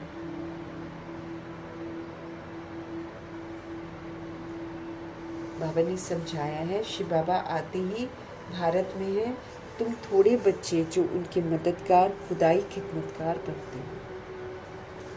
उनकी ही पूजा भगत लोग शालिग्राम बनाकर करते हैं। जो अभी आत्म अभिमानी बनते हैं, जो स्व को परिवर्तन करते हैं, वो बाबा के मददगार बनते हैं, खुदाई खिदमतगार बनते हैं। उनकी फिर बाबा कहते पूजा होती है। भगत लोग शालिग्राम बनाकर उनकी पूजा करते हैं। यज्ञ जो रचते हैं उनमें छोटा यज्ञ भी होता है, बड़ा भी होता है। बड़े साहूकार लोग दुनिया में बड़ा यज्ञ रचते हैं, लाख लाख शालिग्राम बनाते हैं। छोटा यज्ञ होगा तो 5-10 हज़ार शालिग्राम बनाते हैं। जैसा जैसा सेठ वैसा यज्ञ, और फिर उतने शालिग्राम बनते हैं। एक शिव बाकी शालिग्राम बनाते। फिर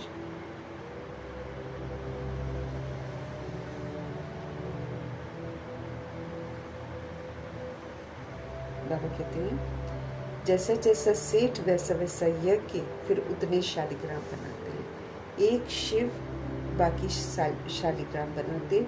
फिर उतने ब्राह्मण भी तो चाहिए। बहुतों ने यज्ञ देखा होगा, तुम जानते हो बाबा हम बच्चों की सेवा करते हैं, हम फिर औरों की सेवा करते हैं। हमें भी निरअहंकारी होकर आत्मा भाइयों की सेवा करनी है, इसलिए पूजा होती है। तो जो इस तरह मददगार बनते हैं उनकी फिर पूजा होती है।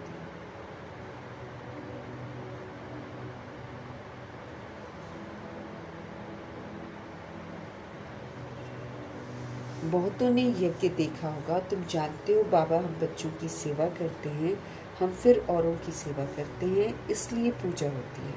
तुम अभी पूज्य बनते हो। आत्मा कहती है बाबा आप तो सदैव पूज्य हो, हमको भी पूज्य बना रहे हो। तो तुम पूज्य आत्मा शरीर लेंगी तो कहेंगे पूज्य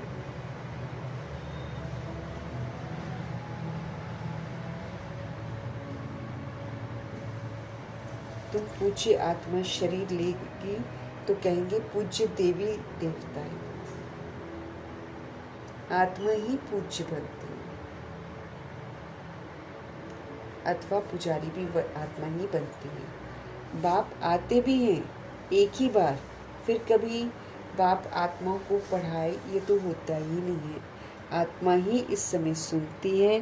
तो जैसे आत्मा शरीर द्वारा सुनती है, वैसे ही परमपिता परमात्मा सुप्रीम आत्मा भी शरीर का आधार लेकर ब्रह्मा जी के द्वारा सुनते हैं। इन द्वारा तुमको फिर राजयोग भी सिखलाते हैं। उनको अपना शरीर नहीं है, भगवान को अपना शरीर नहीं है। ब्रह्मा विष्णु शंकर का भी अपना सटल शरीर है, सूक्ष्म शरीर उनके पास भी है वतन में, लेकिन शिव बाबा आकारी शरीर भी नहीं है।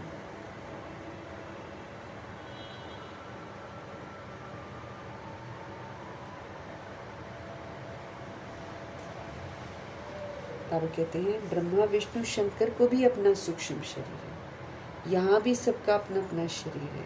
ये है ही साकारी दुनिया, 5 तत्वों की दुनिया। शिव बाबा हमारे निराकार हैं, वो ज्ञान के सागर हैं, सुख के सागर हैं, प्यार के भी वो सागर हैं। वो आकर सबको पतित से पावन बनाते हैं। इसमें प्रेरणा की कोई बात नहीं है, सब कुछ करना है हमको। मुझे अगर प्रेरणा से पावन बनाना हो, फिर तो यहाँ आकर रख लेने की क्या ज़रूरत है। शिव के मंदिर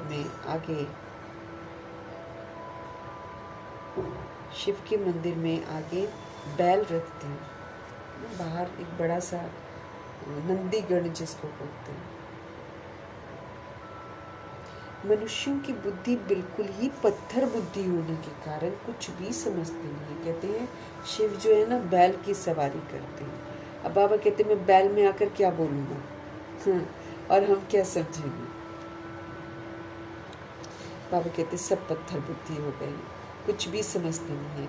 बैल शिव के आगे क्यों रखा है? गौशाला नाम सुना है ना, तो बैल रखती है। अब बैल पर किसने सवारी की? श्री कृष्ण की आत्मा तो सतयुग में होती है, वो बैल पर थोड़ी सवारी करेगी। उनको क्या पड़ी है जो जानवर में जाकर बैठेंगे, जानवर में आकर बैठेंगे? कुछ भी समझते नहीं है आत्माएं।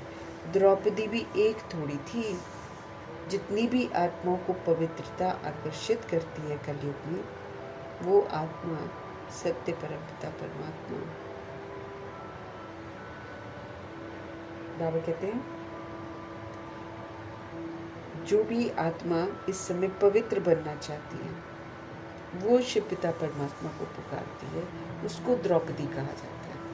वो फिर बाबा जो द्रौपदी है उसको फिर 21 जन्मों का पवित्रता का वर्षा देते हैं। और यहाँ पर महाभारत में क्या दिखाते हैं कि जब दुर्योधन दुशासन ये गलत कर्म करने लगते हैं, तो वो कृष्ण को पुकारती है द्रौपदी, और कृष्ण जी ऊपर से 21 साड़ियाँ देते हैं। अब देखो 21 क्यों देते हैं, है ना? एक्चुअली क्या है, 21 जन्म बाबा पवित्रता का सुरक्षा कवच दे देते हैं कि तुम्हारी पवित्रता कोई खंडित नहीं कर सकता।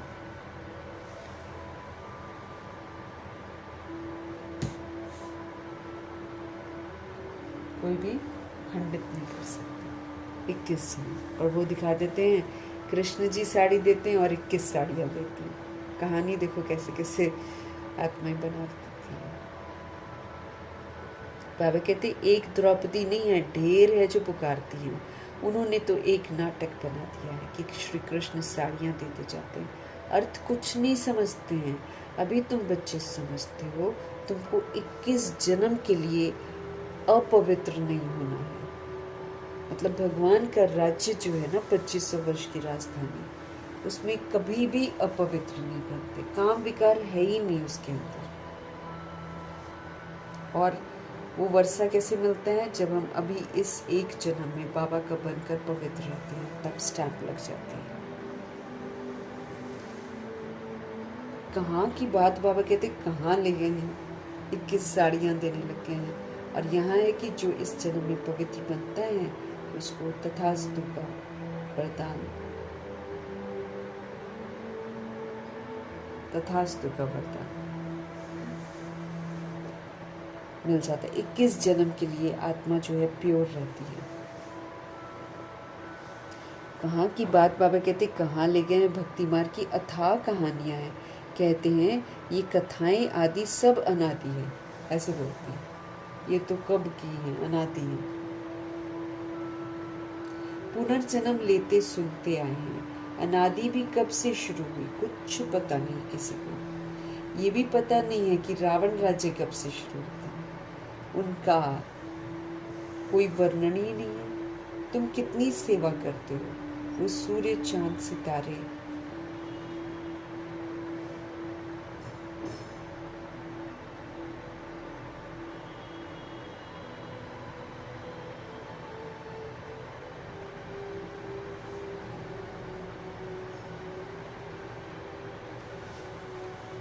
बाबा कहते हैं तुम कितनी सेवा करते हो, वो सूर्य चांद सितारे आदि तो है ही हैं।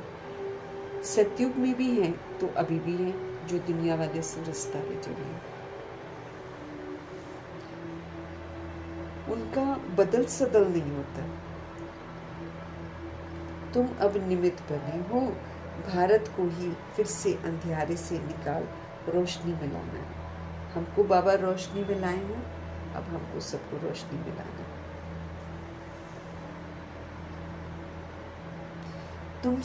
तुम अब निमित्त बने हो, भारत को ही फिर से अंधियारे से निकाल रोशनी में लाना। अब हम सभी सोल्स इस समय निमित्त बने हैं और भारत को फिर से अंधियारे से निकाल कर हमको रोशनी में लाना। भक्ति मार्ग को अंधियारा कहा जाता है, तुम्हारी महिमा है। तुम धरती के सितारे हो, सितारे हैं तो फिर चांद सूर्य भी तो होने चाहिए। ये है तुम्हारा रूहानी तीर्थ। तुम ऐसी यात्रा पर जाते हो जहां से फिर इस मृत्युलोक में नहीं आएगी। याद की यात्रा में रहते रहते हमको इस मृत्युलोक को पार करना है, इसमें नहीं आना है हमको दोबारा।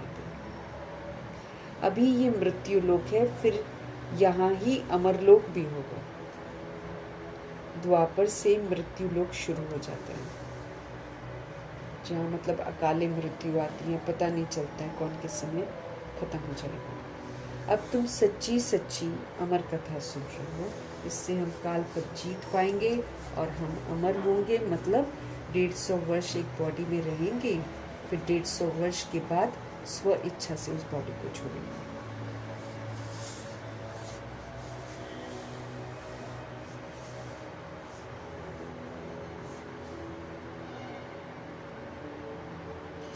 अभी तुम सच्ची सच्ची अमर कथा सुन रहे हो।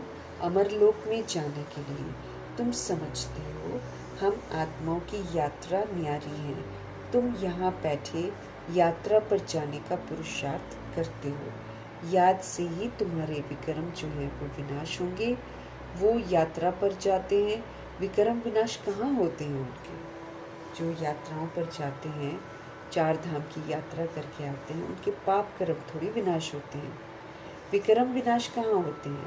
शराब की तो मनुष्यों में इतनी आदत है जो छिपा कर ज़रूर ले जाते हैं और तीर्थों में भी पी लेते हैं। आजकल तो बहुत गंदे भी होते हैं यात्रा में, मतलब वो अपना वो मनाते हैं, हनीमून मनाने जाते हैं।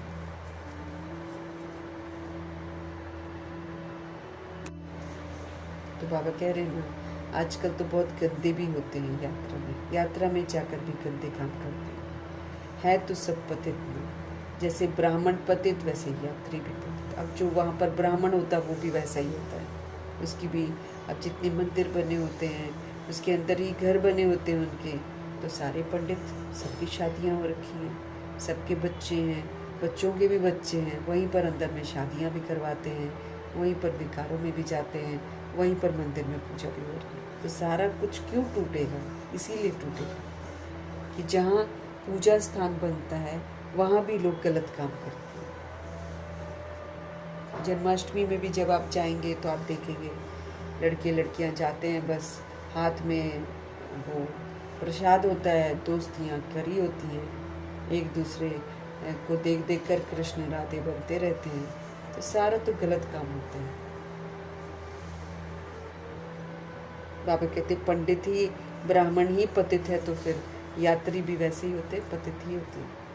पंडे लोग यात्रा कराते हैं, पावन थोड़ी हैं पंडे, जो गाइड हैं, जो वहाँ पर रास्ता दिखाते हैं। अब हम लोग को भी बाबा पंडा बनाते हैं, लेकिन हमको फिर बोलते पवित्र रह कर दूसरे को रास्ता बताओ। लेकिन वहाँ पर जो इस तरह तीर्थों पर जाते हैं तो वहाँ पर पंडे होते हैं जो बताते हैं ये वाला जगह है, वो जगह है, शिव का स्थान बताते रहते हैं सब जगह, लेकिन वो खुद तो पतित ही होते हैं। बाबा कहते सब के सब पतित हैं। तो पंडे लोग यात्रा कराते हैं तो पावन थोड़ी हैं वो, तुम तो पवित्र रहते हो। अब बाबा के बच्चे पवित्र रहते हैं, सच्चे ब्राह्मण हो तुम। बाबा कहते हैं तुमको पतित नहीं बनना है, तुम दूसरों को रास्ता दिखा रहे हो तो तुमको पतित नहीं बनना है। सच्चे ब्राह्मण तो तुम हो, तुम्हारी आत्मा पवित्र रहती है। याद की यात्रा से ही तुम पवित्र बनते हो। जितना जितना हम पवित्रता के सागर को याद करेंगे उतना उतना हम जो है ना पवित्र बनते जाएंगे। सतो प्रधान हमको बनना है। हम सभी असल में सतो प्रधान थे, फिर हम तमो प्रधान बने। अब हमको फिर से बाबा बोलते हैं सतो प्रधान बनो।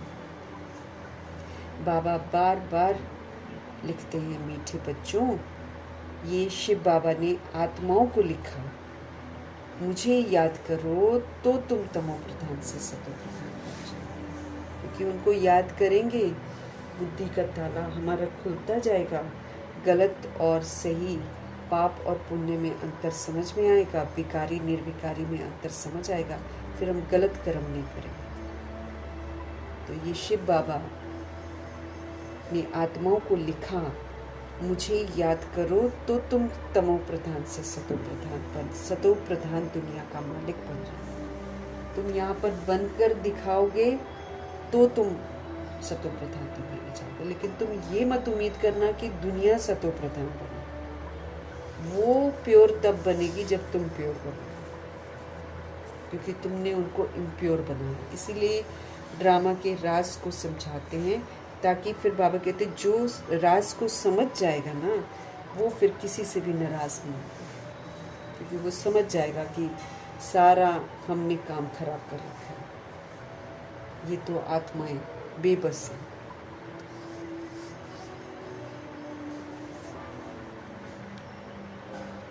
बाबा कहते तुम मुझे याद करो, तुम्हारी तमो प्रधानता खत्म होगी, तुम सतो प्रधान बनोगे, यहाँ पर बनकर दिखाओगे, सबूत दोगे, फिर तुम सतो प्रधान दुनिया के मालिक बनोगे। बस एक ही डायरेक्शन है मुख्य, कितना सहज है कि याद करो, याद से ही तुम्हारे पाप खत्म होंगे।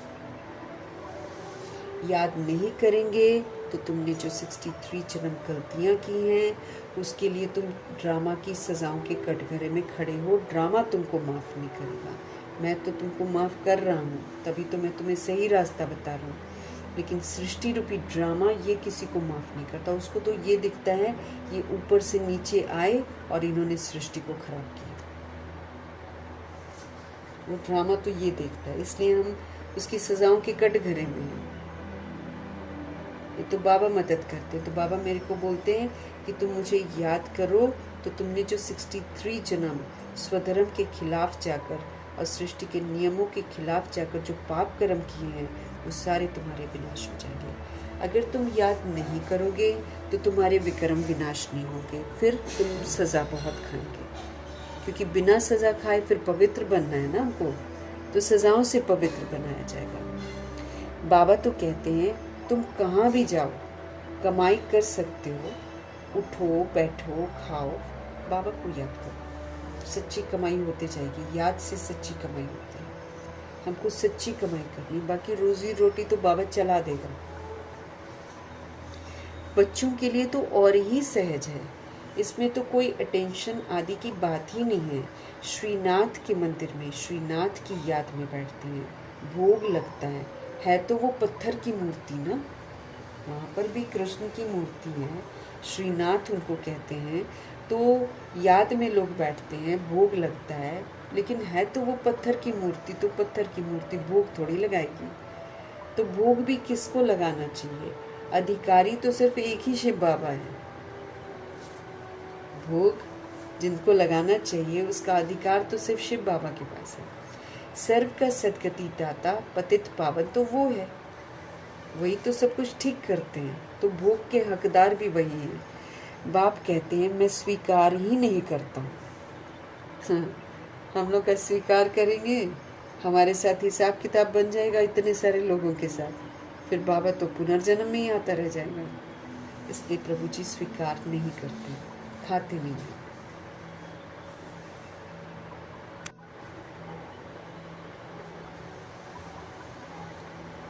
बाबा हमारे कहते हैं कि मैं स्वीकार ही नहीं करता हूँ।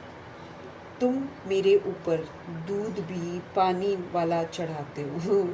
अभी कलयुग में ऐसा ही हो गया। पहले तो चलो दूध चढ़ाते थे लोग, और अब दूध में थोड़ा दूध और बाकी पानी मिलाते हैं। बाबा क्या कह रहे हैं? पूजा करते हैं ना लोग शिवरात्रि में, तुम मेरे ऊपर दूध भी पानी वाला चढ़ाते हो, ये भोग लगाते हो क्यों? मैं तो निराकार अभोक्ता हूँ, मेरी क्या पूजा करते हो? मेरे आगे भोग रखेंगे, लेकिन भक्तों ने भोग लगाया, उन्होंने ही बांट कर खाया। यहाँ भी बाबा के बच्चे बाबा को भोग लगाते हैं, बच्चे ही तो खाते हैं।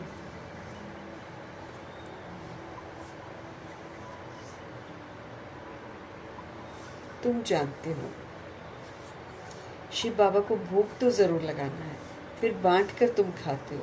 ये जैसे कि किसी का रिगार्ड रखना है। हम शिव बाबा को भोग लगाते हैं, शिव बाबा का भंडारा है ना, जिसका भंडारा है उसको भोग ज़रूर लगाना पड़ेगा। भले तुम भोग लगाते हो, खाते भी तुम बच्चे ही हो। ये ब्रह्मा खाता है, मैं नहीं खाता हूँ। कल को कोई बोले भाई अपने भगवान खाते हैं, भगवान को खिलाते हैं ना। ये ब्रह्मा खाता है, मैं नहीं खाता हूँ। बाकी वासना तो आएगी कि कितने प्रेम से ऑफर किया है, कितनी श्रद्धा से ऑफर किया, भगवान जी को वो वाली वासना आती है। बाकी खुशबू थोड़ी लेते हैं खाने वाने के बाद। बहुत अच्छा भोग बनाया है, कितनी याद से बनाया है। कहने के लिए ऑर्गन्स तो है ना, ये ब्रह्मा खा सकते हैं, ये शरीर तो इनका है। मैं सिर्फ इनमें आकर प्रवेश करता हूँ, मुख का काम लेता हूँ, सुनाता हूँ मैं, मुख ही काम में लाता हूँ। तुम बच्चों को पतित से पावन बनाने के लिए मैं आता हूँ। गौ मुख भी कहते हैं, बरोबर गौ भी है, तुम जानते हो। इनसे ही तुम बच्चों को मैं अडॉप्ट करता हूँ, फिर वो गुप्त बड़ी माँ हो जाती है, तो उनके थ्रू फिर बाबा हमको अडॉप्ट करते हैं। ये माता पिता दोनों हैं, परंतु माताओं को संभाले फिर कौन? कुमार कुमारियों को संभाले फिर कौन? ड्रामा प्लान अनुसार फिर सरस्वती जी को निमित्त रखा जाता है ना। ऐसे तो गुप्त बड़ी माँ का पाठ बहुत सुंदर बजाया है ब्रह्मा जी ने, इतना ध्यान रखते थे बच्चों का, सबको खिला के फिर खाते थे, फिर जाकर देखते थे बच्चे आराम से सोए हैं, फिर सुबह जाकर गुड मॉर्निंग करना, उठाना। बहुत अच्छी पालना ब्रह्मा जी ने दी है। लेकिन फिर क्या करें ना, फीमेल्स को संभालने के लिए तो फिर कोई फीमेल ही चाहिए, बॉडी से फीमेल ना, तो फिर बाबा सरस्वती जी को निमित्त रखते हैं। ड्रामा प्लान अनुसार माता गुरु की महिमा भी चाहिए ना। गुरु तो पहले नंबर में मशहूर ये है, गुरु ब्रह्मा ठीक है, जैसे बाप वैसे बच्चे। तुम ब्राह्मण भी सच्चे गुरु बनते हो, सबको सच्चा रास्ता बताते हो। गुरु मीन्स रास्ता बताना, और सतगुरु है शिव बाबा। सतगुरु शिव बाबा ब्रह्मा जी को दिखाते हैं, फिर ब्रह्मा जी सबको दिखाते हैं, तो फिर ब्रह्मा जी भी गुरु बनते हैं, गाइड करते हैं। फिर बाबा कहते हैं तुम बच्चे भी फिर गुरु हो।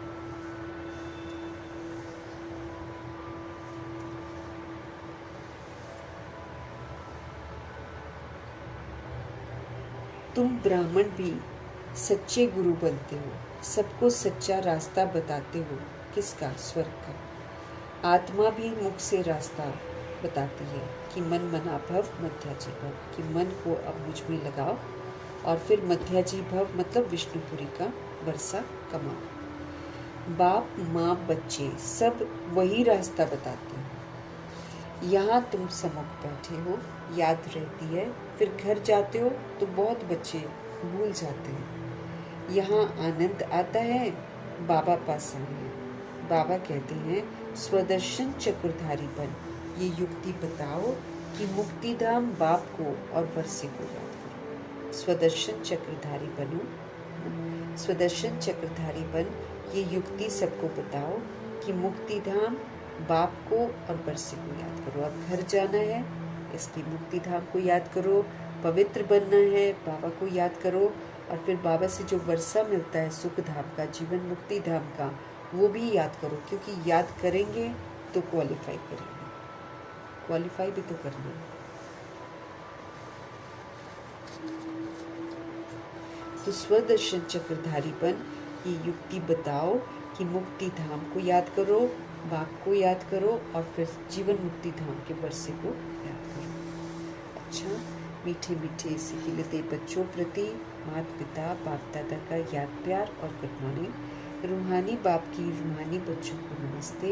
हम रूहानी बच्चों की भी रूहानी बाप को दिल से, जान से, सिख से, प्रेम से, अदब से, पूरे रिस्पेक्ट से, पूरे रिगार्ड से, प्यार भरी, स्नेह भरी, मोहब्बत भरी नमस्ते और तहे दिल से मीठे परमात्मा जी का धन्यवाद। धारणा के लिए मुख्य सार है, आपस में एक दो को व बाप को यथार्थ रिगार्ड जरूर देना है। बाप भल अभोक्ता है, लेकिन जिसके भंडारे से पालना हो रही है उनको पहले जरूर स्वीकार कराना है।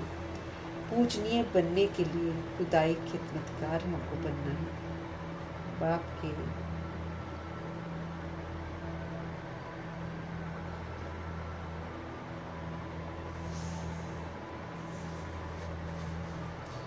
कहते हैं, लेकिन जिसके भंडारे से पालना होती है उसको पहले स्वीकार जरूर करना, रिगार्ड देना है पूरा पूरा। पूजनीय बनने के लिए हमको खुदाई खिदमत करना, मतलब जैसे बाबा करते हैं, जैसे निरअहंकारी होकर सबको सत्य की राह बताते हैं, ऐसे हम आत्माओं को भी खुदाई खिदमतगार करना है, अर्थात खुदा की तरह सेवाधारी बनकर श्रीमत प्रमाण चलकर उनकी याद में रहकर सेवा जरूर करनी है। तो जो करते हैं वो फिर पूजनीय बनते हैं। तो पूजनीय बनने के लिए खुदाई खिदमतगार हमको बनना है। बाप के साथ हमको सेवा में मददगार बनना है। जितना हम अपना स्व परिवर्तन करेंगे उतना हम मददगार बनेंगे। जब आत्मा और शरीर दोनों पावन होंगे तब पूजा होगी। जब सोल भी पवित्र, जब बॉडी भी पवित्र होती है तो उसकी फिर पूजा होती है, जड़ चित्रों की, उनके यादगार की पूजा होती है। सतगुरु जी का आज का वरदान, अपने प्रति व सभी आत्माओं के प्रति लॉफुल बनने वाले law maker so new world maker भव। जो दुनिया बनाएंगे वही दुनिया में हम जाएंगे। हम बनाएंगे नहीं, हम जाएंगे नहीं। बाबा क्या बोल रहे हैं? अपने प्रति और सभी आत्माओं के प्रति लॉफुल बनने वाले law maker so new world maker भवो, नई दुनिया बनाओ। जो स्वयं प्रति लॉफुल बनते हैं वही फिर दूसरों के प्रति भी लॉफुल बन सकते हैं। जो खुद अनुशासन में रहेंगे वही फिर दूसरों के लिए भी अनुशासन बनने का इंस्पिरेशन बन सकेंगे। जो खुद ही लॉ ब्रेक करता हो वो दूसरे के ऊपर लॉ चला नहीं सकता, है ना। जैसे स्कूल में कीप क्वाइट टीचर बोलती है और चिल्ला कर बोलती है तो बच्चे थोड़ी शांत होते हैं। तो अगर मेरे को लॉ कहीं पर चलाना है तो फिर पहले मुझे लॉफुल होना पड़ेगा। अगर मैं आत्मा लॉ को ब्रेक करती हूँ तो मैं फिर दूसरे के ऊपर लॉ थोड़ी चला सकती हूँ।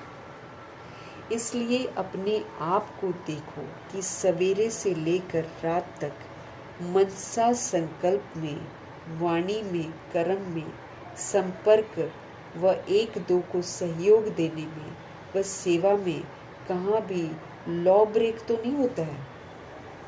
कितना इम्पोर्टेंट और कितना अटेंशन भरा वरदान है। क्या कह रहे हैं भगवान हमको?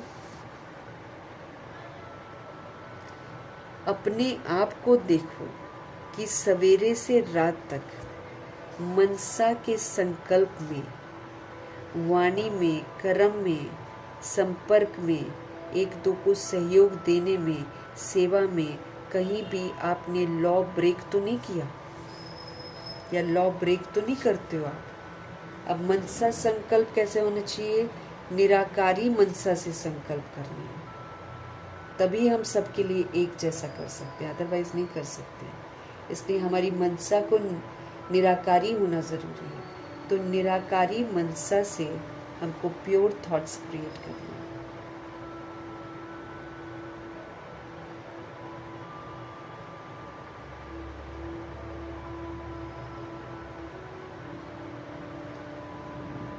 तो शुभ खाली प्योर, पॉजिटिव और पावरफुल सा। रतन मोहिनी दादी बहुत हाईलाइट करती थी इसको कि हमेशा चेक करो सुबह से लेकर रात तक, आपके संकल्प प्योर होने चाहिए, पॉजिटिव होने चाहिए और पावरफुल होने चाहिए। चाहे कुछ नेगेटिव क्यों ना हो रहा हो, हमको पॉजिटिव रहना है। इम्प्योरिटी क्यों ना हो, हमको प्योर रहना है। शक्तिहीनता क्यों ना हो, हमको पावरफुल संकल्प ही करना है, अपने लिए भी और सभी रूहों के लिए भी। तो मनसा संकल्प में चेक करना है, कहीं मैं लॉ ब्रेक तो नहीं करती हूँ। और अगर प्योर, पॉजिटिव, पावरफुल के विपरीत हैं तो हम लॉ ब्रेक कर रहे हैं। मेरी मनसा निराकारी नहीं है, मुझे बॉडी दिख रही है सबकी, तो मैं लॉ ब्रेक कर रही हूँ, है ना। हम किसी को बोलेंगे आप आत्मा हो, तो पहले मैं अपने को आत्मा समझती हूँ। अब मैं समझूं ना और दूसरे को बोलूं तो लॉ ब्रेक कर रही हूँ ना। तो सब बाबा तो कह रहे हैं सुबह से लेकर रात तक मनसा संकल्प में, वाणी में, कर्म में, संपर्क में और फिर वाणी में आ जाओ। वाणी में लॉ ब्रेक कैसे करते हैं?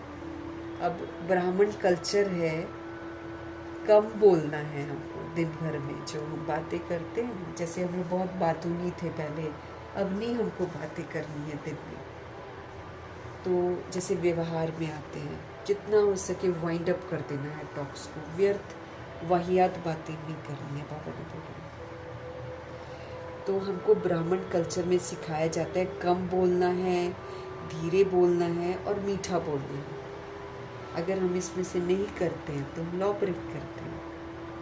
और फिर हम को वरदानी बोल बोलते हैं सबको, हमको प्राप्ति कराने वाले बोल बोलते हैं सबको, हमको निरअहंकारी बोल बोलते हैं सबको। अगर हम बोलते हैं तो ठीक है, अगर हम नहीं बोलते तो हम लॉ ब्रेक करते हैं। फिर तीसरा क्या है? कर्म। कर्म में बाबा कहते हैं कि कर्म ऐसे करो जिसमें विकार नहीं होना चाहिए। और जब आप कर्म करो तो उससे दूसरी आत्मा को सुख मिले, दूसरी आत्मा को गुणों का सहयोग मिले।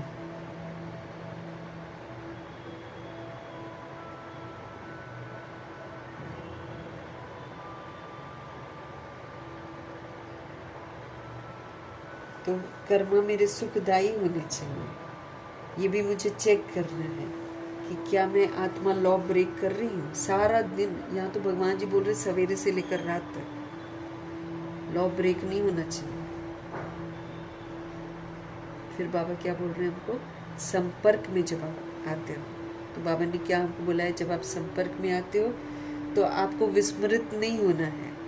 आपको ये स्मृति बिल्कुल स्पष्ट रहे कि मैं आत्मा परमात्मा की संतान दूसरी आत्मा परमात्मा की संतान से बात कर रही हूँ, मैं अपने आत्मा भाई से बात कर रही हूँ।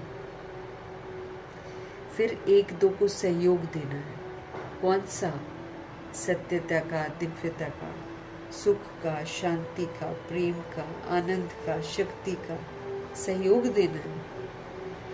कोई नहीं देगा, मुझे देना है। अब इस सब में और सेवा जो करते हैं, हम ईश्वरीय सेवा संगठन में आते हैं, तो उसमें हम कहाँ तक निमित्त बनकर, करनहार बनकर सेवा करते हैं, वो देखना। कहीं मैपन तो नहीं आता। तो इन सब में हमको नज़र रखनी है और देखना है कहाँ भी लॉ ब्रेक तो नहीं कर रहे हैं हम। जो लॉ मेकर हैं, हमको पता होना चाहिए कि हम जो कर रहे हैं वो लॉ बनता जा रहा है और उसको आत्माएं फॉलो करती हैं। तो बाबा कहते हैं जो लॉ मेकर हैं वो लॉ ब्रेक नहीं कर सकते हैं। जो इस समय लॉ मेकर बनते हैं वही पीस मेकर और न्यू वर्ल्ड मेकर बन जाते हैं। जो श्रीमत पर चलता है वो लॉ मेकर है, और जो लॉ मेकर है वही पीस मेकर है, और वही न्यू वर्ल्ड मेकर बन जाता है। वही नई दुनिया स्थापन करता है, स्थापन करने में मददगार बनता है, सहयोग देता है। बहुत गहरा है वरदान। अपने प्रति और सभी आत्माओं के प्रति लॉफुल बनने वाले law maker so new world maker भव। स्वयं प्रति लॉफुल बनते हैं वही दूसरों के प्रति भी लॉफुल बन सकते हैं। जो खुद अनुशासित है वही दूसरों को अनुशासन सिखा सकता है। जो स्वयं ही लॉ को ब्रेक करता है वो दूसरों के ऊपर लॉ नहीं चला सकता है। इसलिए अपने आप को देखो कि सवेरे से लेकर रात तक मनसा संकल्प में, वाणी में, कर्म में, संपर्क में, एक दो को सहयोग देने में व सेवा में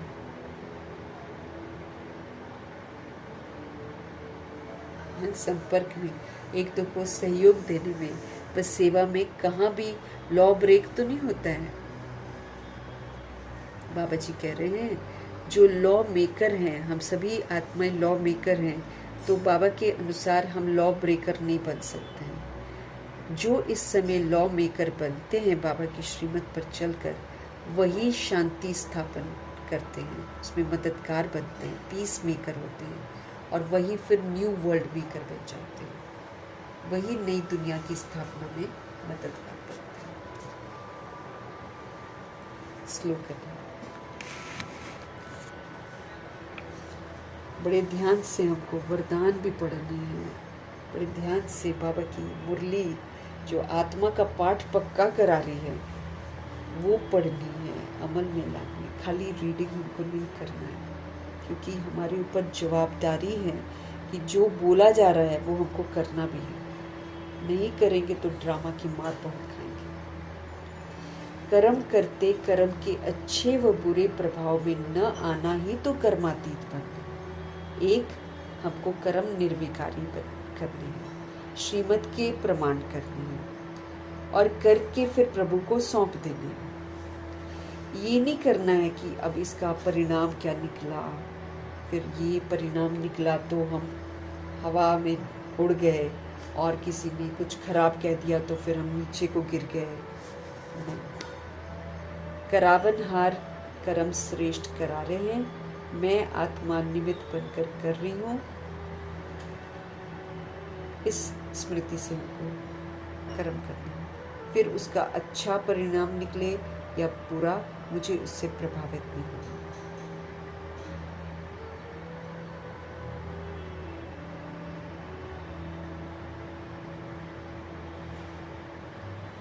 तो कर्म करते बाबा कहते हैं कर्म के अच्छे और बुरे प्रभाव में नहीं आना है हमको। कुछ अच्छा हुआ तो भी प्रभाव में नहीं आना है, कोई बुरा हुआ तो भी प्रभाव में। बाबा कहते वही कर्मातीत है। अगर अच्छे बुरे प्रभाव में आ गए तो फिर मैं कार्मिक बॉन्डेज में बंध गई। अव्यक्त इशारे हमको मिल रहे हैं। ज्वाला स्वरूप स्थिति में रहकर शक्तिशाली याद का अनुभव करना। ज्वाला स्वरूप याद के लिए मन और बुद्धि दोनों को एक तो पावरफुल ब्रेक चाहिए,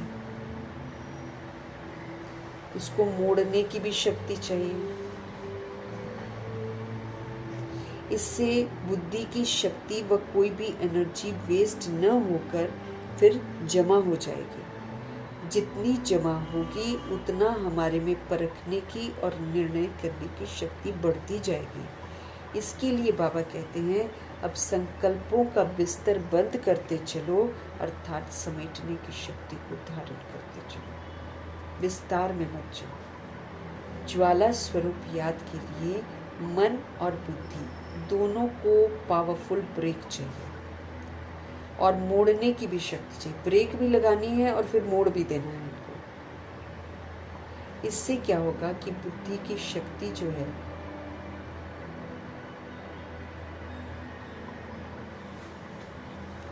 ज्वाला स्वरूप याद के लिए मन और बुद्धि दोनों को एक तो बाबा कहते पावरफुल ब्रेक चाहिए, ताकि इधर उधर ये जाए तो फटाफट इसको ब्रेक लगाओ और ब्रेक लगाकर वहीं रुके नहीं रहना है, उसको मोड़ना भी है।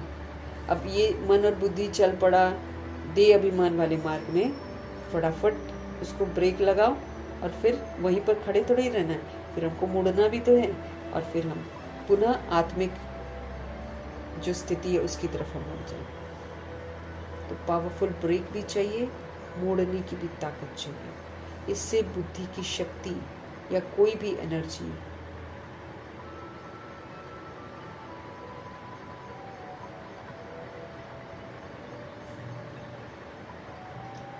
बाबा कहते हैं इससे क्या होगा, बुद्धि की शक्ति और कोई भी एनर्जी वेस्ट नहीं होगी, बल्कि हमारी शक्ति और एनर्जी जमा होगी। जितनी जमा होगी उतना मेरे में परखने की ताकत आएगी, उतना मेरे में निर्णय करने की ताकत बढ़ती चली जाएगी।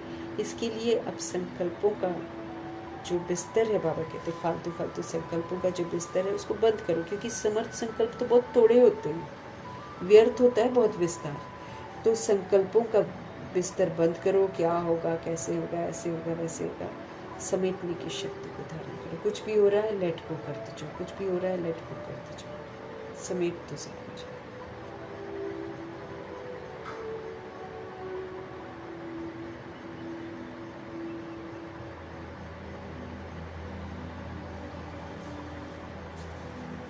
तो एनर्जी वेस्ट नहीं करनी है, हमको पावरफुल ब्रेक यूज़ करना है मन और बुद्धि के लिए, और फिर मोड़ने की ताकत भी होनी चाहिए। संकल्प विस्तार जो है बाबा कहते हैं उसका बिस्तर बंद करो, अर्थात समेटने की शक्ति धारण करो। कुछ भी हुआ तो उस पर क्यों क्या कैसे का संकल्प नहीं करो, बस backup, okay let go let go let go, जैसे ब्रह्मा जी ने किया। कुछ हुआ लेट गो। मीठे प्यारे बाबा की प्यारी सी समझ के लिए, उनकी प्यारी प्यारी मुरली के लिए उनका धन्यवाद करेंगे। ब्रह्मा माँ का धन्यवाद करेंगे, जगदम्बा माँ का धन्यवाद, गुलजार दादी, जनक दादी, रतनमणि दादी, जितनी भी दादियाँ हैं सबका धन्यवाद। अष्टरत्नों का धन्यवाद, नवग्रहों का धन्यवाद है, 5 पार्टी की सारी सोल्स का धन्यवाद, बची हुई जितनी भी आत्माएं हैं सबका धन्यवाद। ब्रह्मा का धन्यवाद, प्रकृति का धन्यवाद।